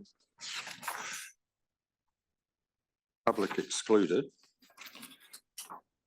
Before we do, whilst we've got members of staff here, as you well know, that a month ago, Councillor Thompson gave notice that she wanted to step down from her role on Smart Growth, Tauranga Moana Advisory Group, and Mount Air Quality Working Group. And as you know, she's a very private woman, and there was consideration about making an official acknowledgement at the Smart Growth meeting, but we consider her as more appropriate to make some acknowledgements at this forum, which are her peers and the people that she's used to working with and has worked with for a long period of time.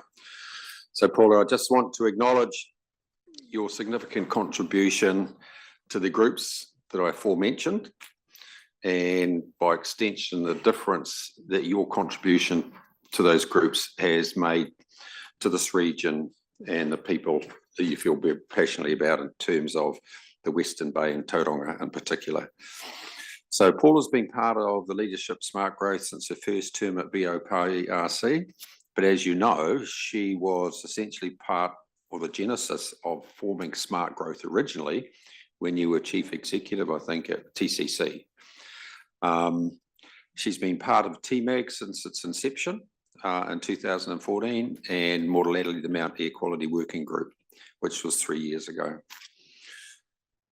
Her colleagues have consistently chosen her over the years to provide the grunt and the strategic foresight in terms of all those entities that she represented, to build credibility for them all and develop a work program that they've subsequently put in place.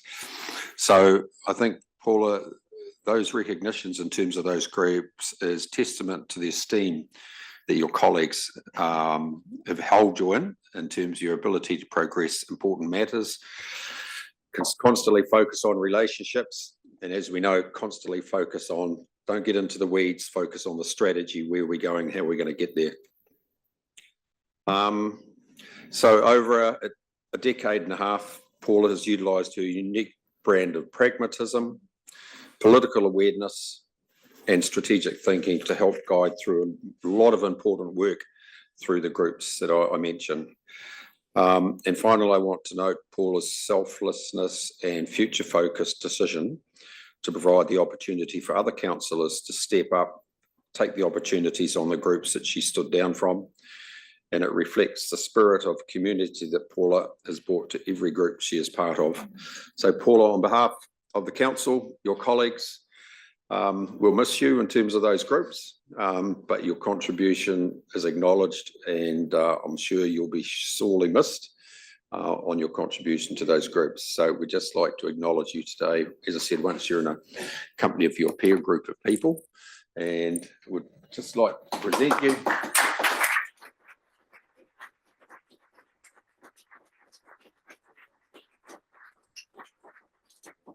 Thank you.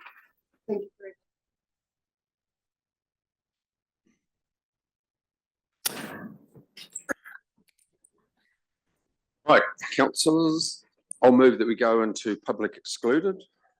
Oh, Matty Minor, sorry. Yeah, can I just add, Yes, as you the can. chair of Tauranga Moana Advisory Group, to endorse what you said about Paula. And Paula, thank you for your contribution to our group where we sit in Tauranga Moana Advisory Group, and you know, the valuable contribution you made there and navigating. It's new when it was set up, And, you know, it was a new area that we all traverse, and helping build our relationships with the Western Bay councillors, with TCC councillors and the TR3 that we have there. So, you know, from me personally, thank you for helping me navigate that and getting to us to where we've got to with that from. Nō reira, ngā mihi kia koe. Kia ora, Ms. Moana. Jane. Thank you, Paula. You'll see that there's signatories in the card from the representatives of Smart Growth. That was a suggestion made from the Smart Growth Forum that they actually wanted to recognise. Thank you for